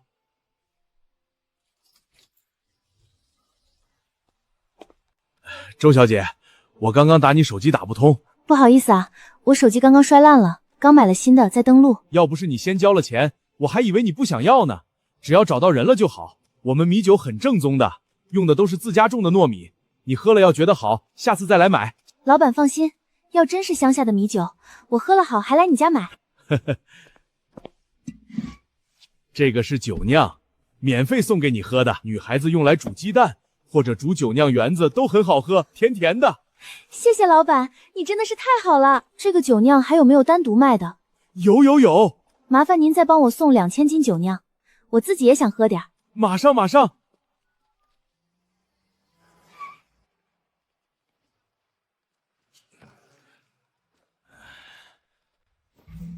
周姑娘，你在吗？我在这里。陌上人如玉，公子世无双。周姑娘，很喜欢子楚这番打扮，很帅，很好看。那下次子楚还穿成这样来看周姑娘？没关系的，你长得帅，穿什么都好看。那酒买了吗？买了2万斤米酒，另外还有2000斤酒酿。我怕其他人不爱喝酒，准备给你拿些饮料。你来看看，这些饮料都可以喝。这是可乐，你上次喝过的。可乐？这部分是椰子汁和其他下火饮料。我记住了。我给你买的水果和葡萄，你看到了吗？都看到了，有许多水果。我们过中秋时都会把月饼、水果放在一起，然后一家人聚在一起，一边赏月一边吃东西。上次你说的烟花要等我去京城回来以后才能给你买，你给我的首饰和花瓶我拿去拍卖，等拍卖的钱到了，我再给你买其他的。没事的，周姑娘已经给了许多，子婵都记在心里。那是我应该做的，因为你的出现，你不知道我现在多么的快乐。周姑娘喜欢便好，有什么是值钱的，你和我说，我到时都给你弄来。像是花瓶、手艺复杂精细的首饰，最好是有你们用过的圣旨、宫廷里御赐之物，那些都是值钱的。御赐之物，府中倒是有不少，但我暂时不能回去复命，等我回去之后再给你拿，其他的我回头给你送来。不用不用，你之前送的那2箱足够了，我现在不缺这些，你不用全部拿来。只要能让周姑娘用来赚钱，子楚觉得都很值得。这让我很有负载感啊，秦昭，你知不知道，你送来的这些金银珠宝有多值钱？我说了，我们这边的粮食都很便宜的，还有你上次说的马料，等我这次回来一并给你买了。周姑娘记得就好，晚些日子也没事。那你还想要些什么？我到时都可以给你买来。有下雨天能够遮挡人的气血吗？有啊，超大号的都有。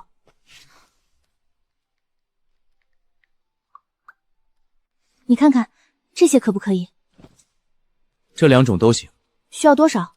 站岗的士兵有536人。那我给你买1000个，剩下的你放在军营里，要是坏了你就换新的。贵吗？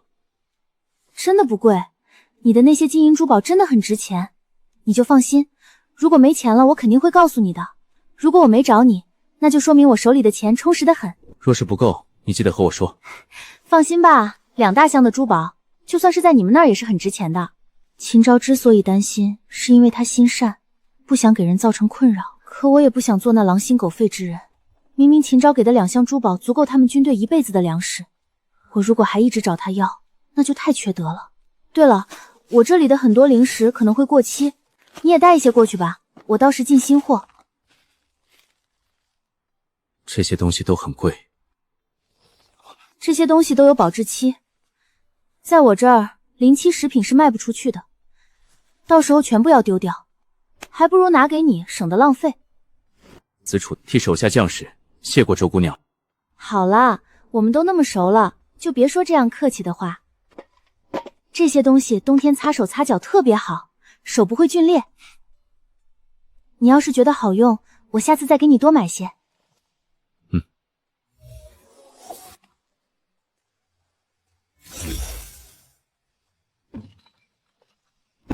这些东西都是中秋时喝的，你们多注意些。好的，少将军。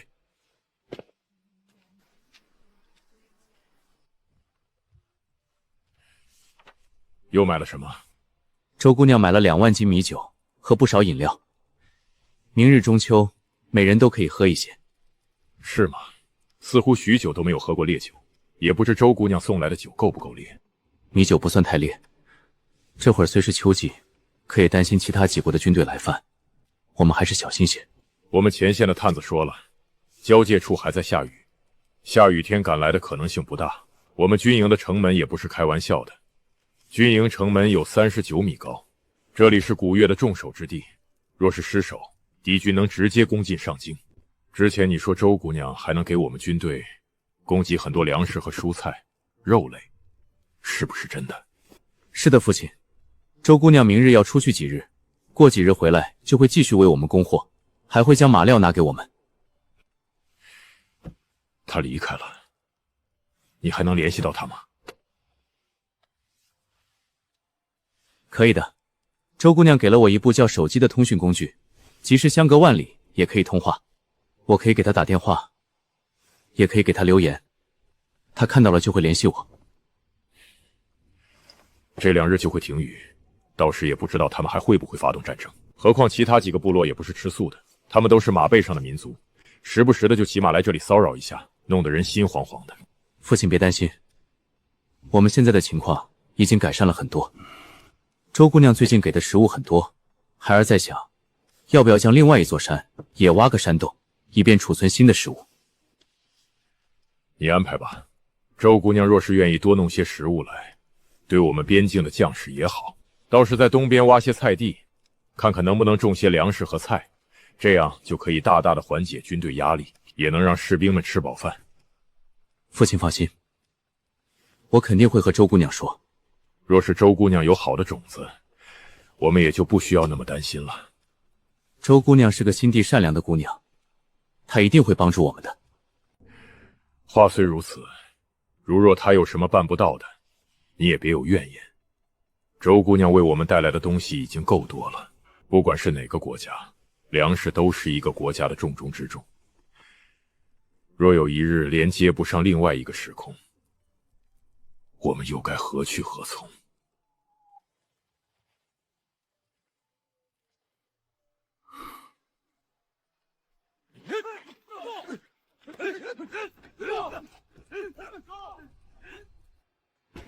许是因为吃饱了，大家练武都更有劲了。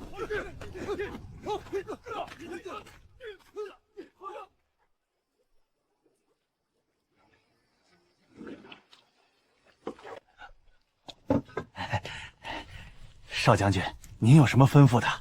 明日给将士们吃好些，毕竟是过中秋，拿出一半的猪肉出来，给将士们烧个肉菜。小的明白了，少将军放心。让他们也早些休息吧，明日再做。少将军，你就让我们做吧。这些肉若是变质了，我们以后的每一个晚上都会睡不好的。那就安排大家轮班，身体更重要。少将军放心，小的明白。明日中秋，按照规矩，我们应该吃饺子，是不是？对的，是有这样的传统。那就包些饺子吧，人手不够就找些会干活的，每人最少得分到7、8个饺子。就包猪肉白菜馅的。少将军放心，小的立马去安排。大白菜还够吗？够的，够的，还有2万多斤呢。包饺子1万多斤应该够的。该用多少用多少，晚些我再看看还有没有。诺。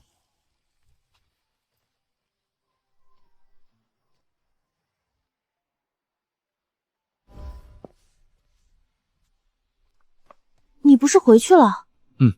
明日想包饺子，但大白菜好像不大够，想问问周姑娘还有没有大白菜。没事，晚些我再让人送来。到时我看看有没有羊肉和韭菜。周姑娘这是要出去？对，和朋友去吃饭。若是不方便也没关系，我只是担心大白菜不够。没事的，我打个电话的事。我倒是订了多少东西会在手机里告诉你，或者明天你来的早些，我再告诉你也行。那明日我早些来，周姑娘你去吧。周周妹妹，我朋友在喊我了，我出去了。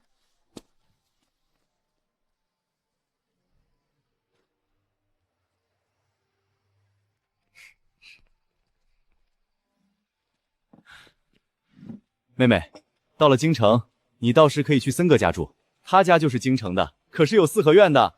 胡说八道什么呢？我家就是这里的，只是京城有套四合院而已。李大哥家的四合院有多大啊？他家四合院就是以前的王府，占地面积近10000平，四合院里甚至还有一个湖。周周妹妹，你一定要去森哥家里看看，他家可真是美翻了。这样的房子，我们林家可是没有的。在京城，我们家有一套别墅，但却在3环，价值虽然过亿，可比起李家的四合院，简直算个屁。周周妹妹能来我们家住，肯定是极好的，就看她愿不愿意了。为什么不愿意？住着多舒服啊！出门就是博物馆。出门就是博物馆？那是什么概念？我甚至做梦都不敢这样做，主要太穷，梦不到这样事的。妹妹，傻眼了啊！确实很震惊，我还从来没有接触过那么有身份地位的。周周妹妹，你也很有身份地位啊！你拿出来的古董可是余朝时期的，你都不知道我多羡慕你，随便拿出一个都是天价。周周妹妹，你那儿有没有什么我买得起的余朝物品？我也想买一件给我爷爷过大寿。我对余朝时期的物品价钱其实一点都不了解，也不知道该怎么说。你小子的那点零花钱可不够买的。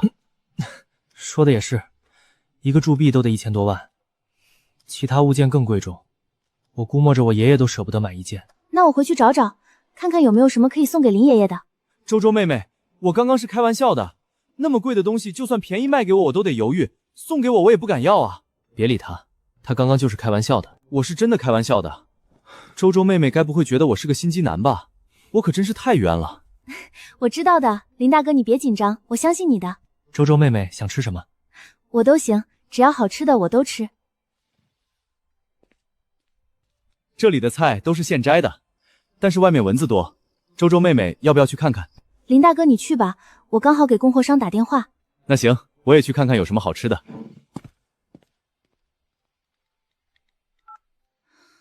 周小姐您好，您需要些什么？我要20万斤大白菜，萝卜、土豆各10万斤，其他种类的蔬菜每样5万斤，葱要1万斤，姜蒜各5万斤。这些货你能配齐吗？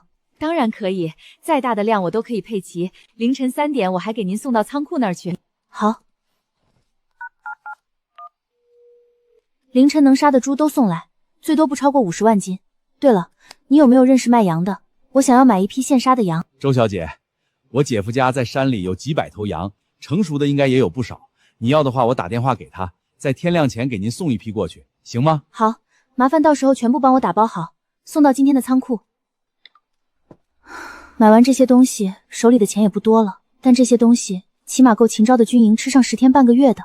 第一次直观的感受到10万人是有多么的难养。之前朝廷不给他们送军饷的时候，那些士兵有多么难受，还要饿着肚子保家卫国。周周妹妹，你是没看到，外面池子里那条鱼这么大，怕是有7、8斤。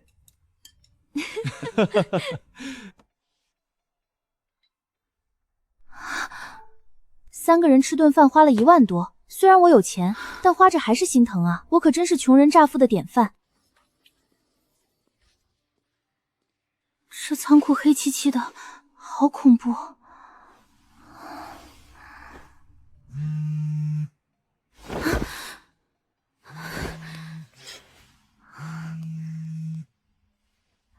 周小姐，菜已经给您送来了，在仓库门口等着呢。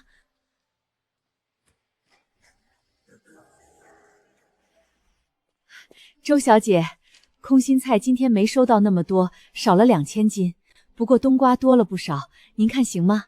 没事的，老板，多些少些都没问题，我这边都能收。我要去趟京城，等从京城回来，可能还需要货。你这边能存储的蔬菜可以多备些，像是南瓜、冬瓜、土豆、萝卜这种菜，我都能收。价钱如果还能少些，我每样都能收50万斤左右。周小姐要那么多菜，是做哪里的大生意？我们公司是做预制菜的，也做些咸菜进出口贸易，要的量大，但要求菜都新鲜。虽然说是预制菜，但良心还是要有些的，你说是吧？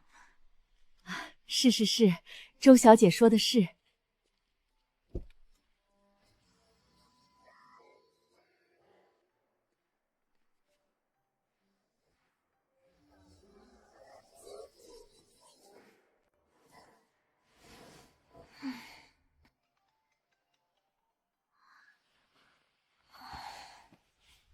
周小姐，肉到了，已经在仓库门口了。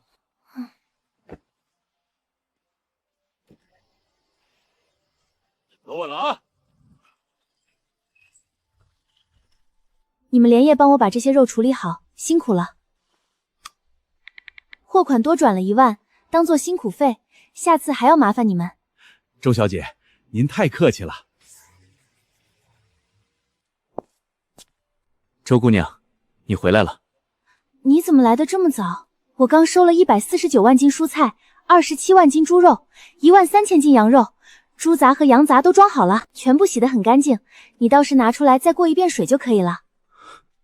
你们这儿的效率真的很高。我确实该去睡觉了，昨天晚上没睡好，晚些我还要去赶飞机。那我就提前祝你中秋快乐啦！多谢周姑娘，今日的中秋我肯定会很高兴。那个，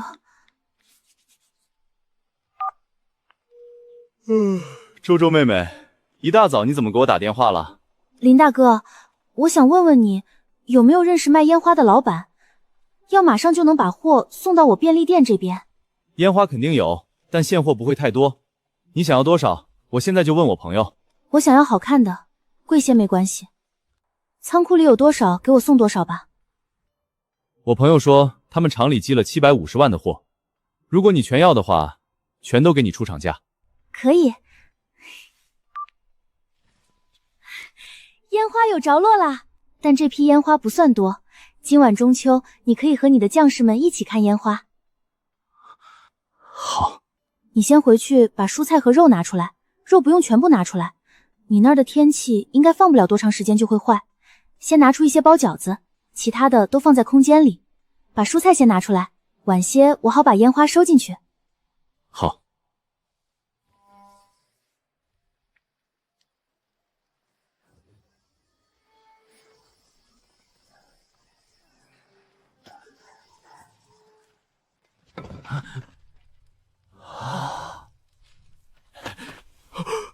少将军，这都是今日用的，全部做了，让将士们今日吃好。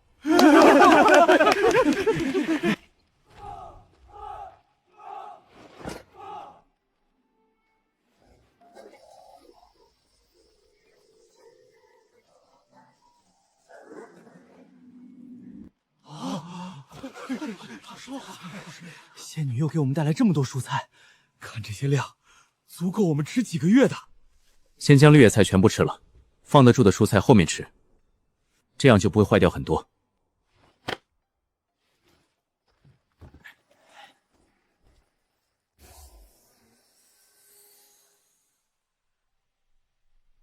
周小姐，这是库房所有存货的清单，您过目。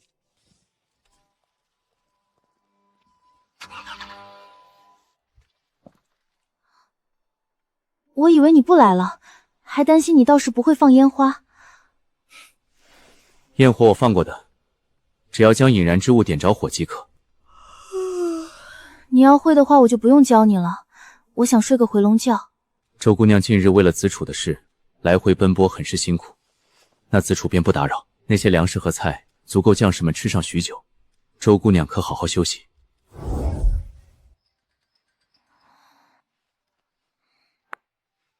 周周妹妹，我们在你楼下，你赶紧收拾东西，我们该去赶飞机了。我马上就到。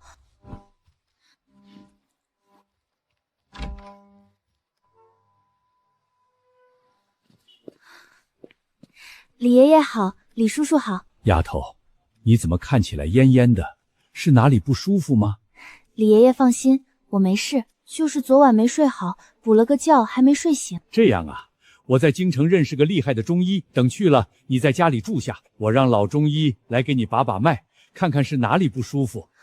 那不打扰的话，我就住一晚。呵呵，你的那些物件都是好的，只是有2件保存的不是那么好，有一些划痕，但不是太影响。拍卖会定在明天晚上，你到时要不要出来亮个相儿？有李爷爷在就好了。我只想低调赚钱，最好谁都不知道那个有钱人是我。宠辱不惊不是每个人都可以做到的，尤其还是这么年轻的小姑娘。要是能当我的孙媳妇就好了。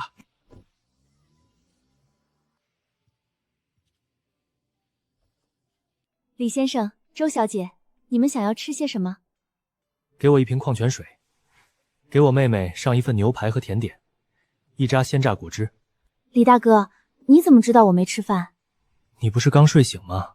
看你挺累的，也得要注意自己的身体。昨天晚上玩手机玩得多，下次早点睡。我可不说你，我自己晚上都喜欢出去外面混。啊！赶紧吃，你作息时间不好没关系，可不能委屈自己的肚子。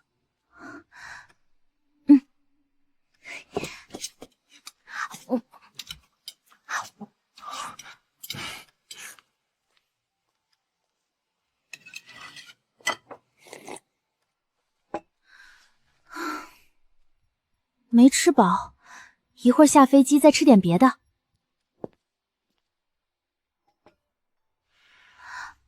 你也没吃啊？看你太饿了，再给你点1份。不过你别担心，这份是我点的，他们不知道是你吃的。李大哥，你人真好。我以前看电视时就觉得，那些人吃那么一点点牛排根本就不饱，那么一小块牛肉能吃饱什么啊？确实吃不饱，所以我平日里都不怎么吃牛排。我就说嘛，正常人都会觉得吃不饱。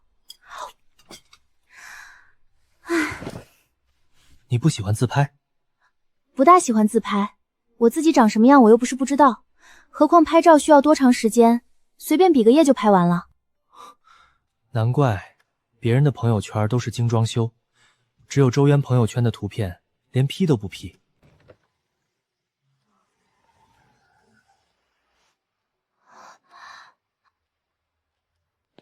老爷子回来了。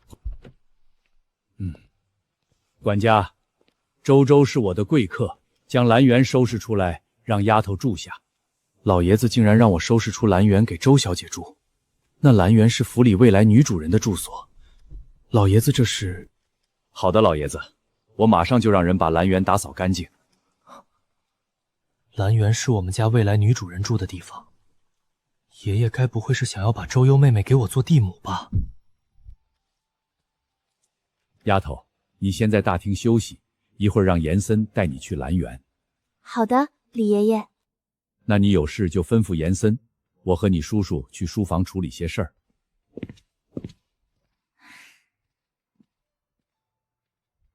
这是唐宋时期的花瓶，我爷爷很喜欢，所以收藏了许多。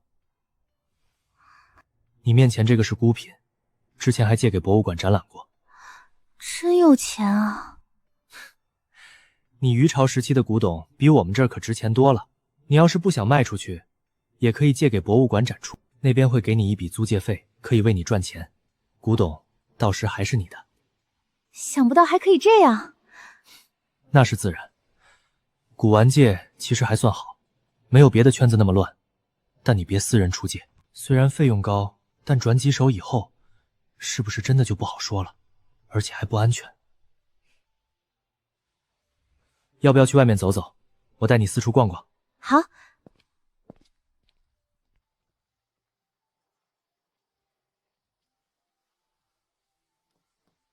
李大哥，你家这墙是修过的？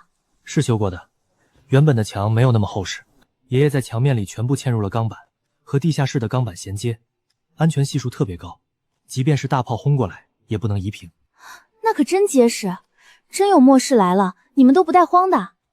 我爷爷说的那个庄园真不错，虽说价钱高，不过当初建那庄园就是为了躲避末世建造的，老板做的围墙全都是我们这个级别的。那个老板的儿子刚巧是我认识的一个朋友，当初就是在国外看那些富豪打造末世堡垒，所以才忽悠他爸建的庄园。就连老板自己都不知道，那座庄园下还有一处5层的地下末日堡垒，完全按照国外的模式建造。等我把这些古董卖出去，看看够不够钱买。他到底知不知道自己的古董有多值钱？看他那认真的表情，可能真的不知道。你这批货很值钱，你放心，肯定够的。够的话我就买，我也很想买个庄园。李大哥，到时你帮我杀杀价，我想便宜些买到手。行。我奶奶生前很喜欢这里，给取了个名字叫静心湖。那个亭子有500多年历史，虽是人工建湖，但如今也和自然形成的没多大区别。静心湖，名字取得真好。我怎么没看到阿姨？她是不在家吗？我妈在我很小的时候就离开了。她追求的爱情是自由的，我爸留不住她，就让她离开了。真想抽自己一大嘴巴子。瞎问什么啊？现在闹得气氛那么僵。抱歉啊，李大哥。不过每个妈妈都很爱自己的孩子，我相信你妈妈也是一样爱着你的。我妈从来没有回来见过我，离开以后连电话都没有给我打过，也没有接过我爸的电话，唯一给我爸打电话就是为了钱。沉默，沉默是现在的康桥。好了，这又不是什么大不了的事，我早就接受了他不爱我的事实。对他而言，也许和自己不爱的人生孩子是件很痛苦的事，所以不待见我。没关系的，李爷爷和李叔叔很爱你啊。你说的对，我爷爷对我特别好，我奶奶在世时也很爱我，我其实也没什么遗憾的。爸，明天晚上的拍卖会已经全部处理好了，您还有什么别的想法吗？宝贝有那么多件已经足够了。明天晚上也说了，是余朝时期古董珠宝的专场，那就只能拍卖余朝时期的物品。明天联系了他们，会不会全部都来？爸，您放心，我已经联系了，知道是余朝时期的古董珠宝，那些人都说会来，就连国外的都会派人来竞价。爸，您想撮合周周和严森，怎么不提前和周周说一声？万一他不愿意，先让他们做朋友。年轻人的感情本就该顺其自然，如果说了，反倒会让他觉得不舒服，觉得我们像是别有目的。说起来，我真的很喜欢这丫头。现在的年轻人浮躁、虚荣，严森要真能娶这样踏实的姑娘，那是他的福气。您说的对，周周这丫头确实不错，她不愿意告诉别人那些古董珠宝是她拿来的，其实是对的。暴露的太多，反而是容易被那些人盯上。到时也让严森和他说说，最好是可以请2个保镖在身边，他自己应该是知晓的。严森不是将林家那小子介绍给他认识了？林家那小子还没说亲吧？我不清楚，但那小子爱玩，怕是连对象都没有找。他和严森年纪相仿，到时若都喜欢周周，那可就麻烦了。爸，您想的太多了，这种事情还得看人家姑娘怎么想，万一人家都不喜欢呢？爸，您别生气。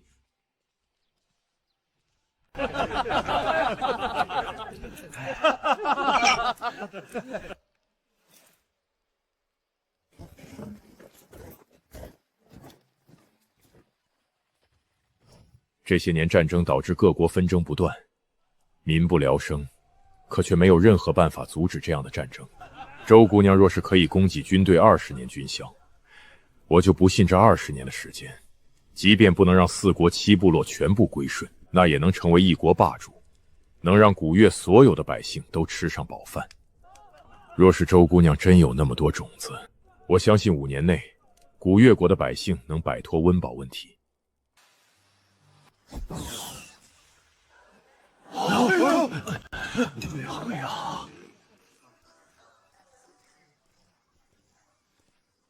啊！这焰火竟然是蓝色的！这焰火真是太美了，真的是太美了。就算是上元节也从未见过如此漂亮的焰火。本以为自己走错了商店，没曾想，那是我通往幸福的大门。搬来加克林，带他们去玩。周姑娘说他们那边10几岁都还是孩子，是祖国未来的花朵。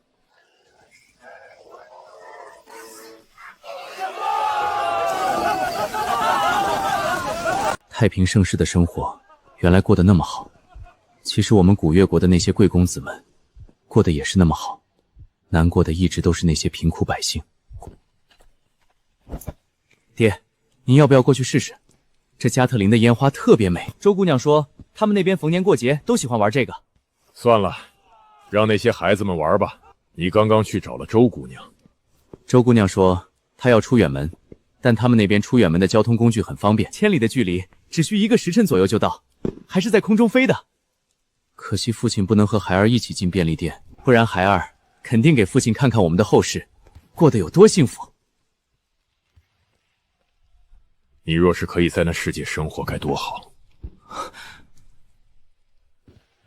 当今陛下已经在怀疑秦家有谋逆的心思，想要联合其他朝臣压制秦家，将女眷全部扣在上京，而我们却要在前线拼杀。秦家没有贪生怕死之辈，也愿意一辈子为陛下效力，可被怀疑想要谋逆，铁骨铮铮的男人怎么能背负这样的怀疑？如果有一日被陛下知道我们有那么多物资，怕是真的以为我们想谋逆造反。周儿，随爹来。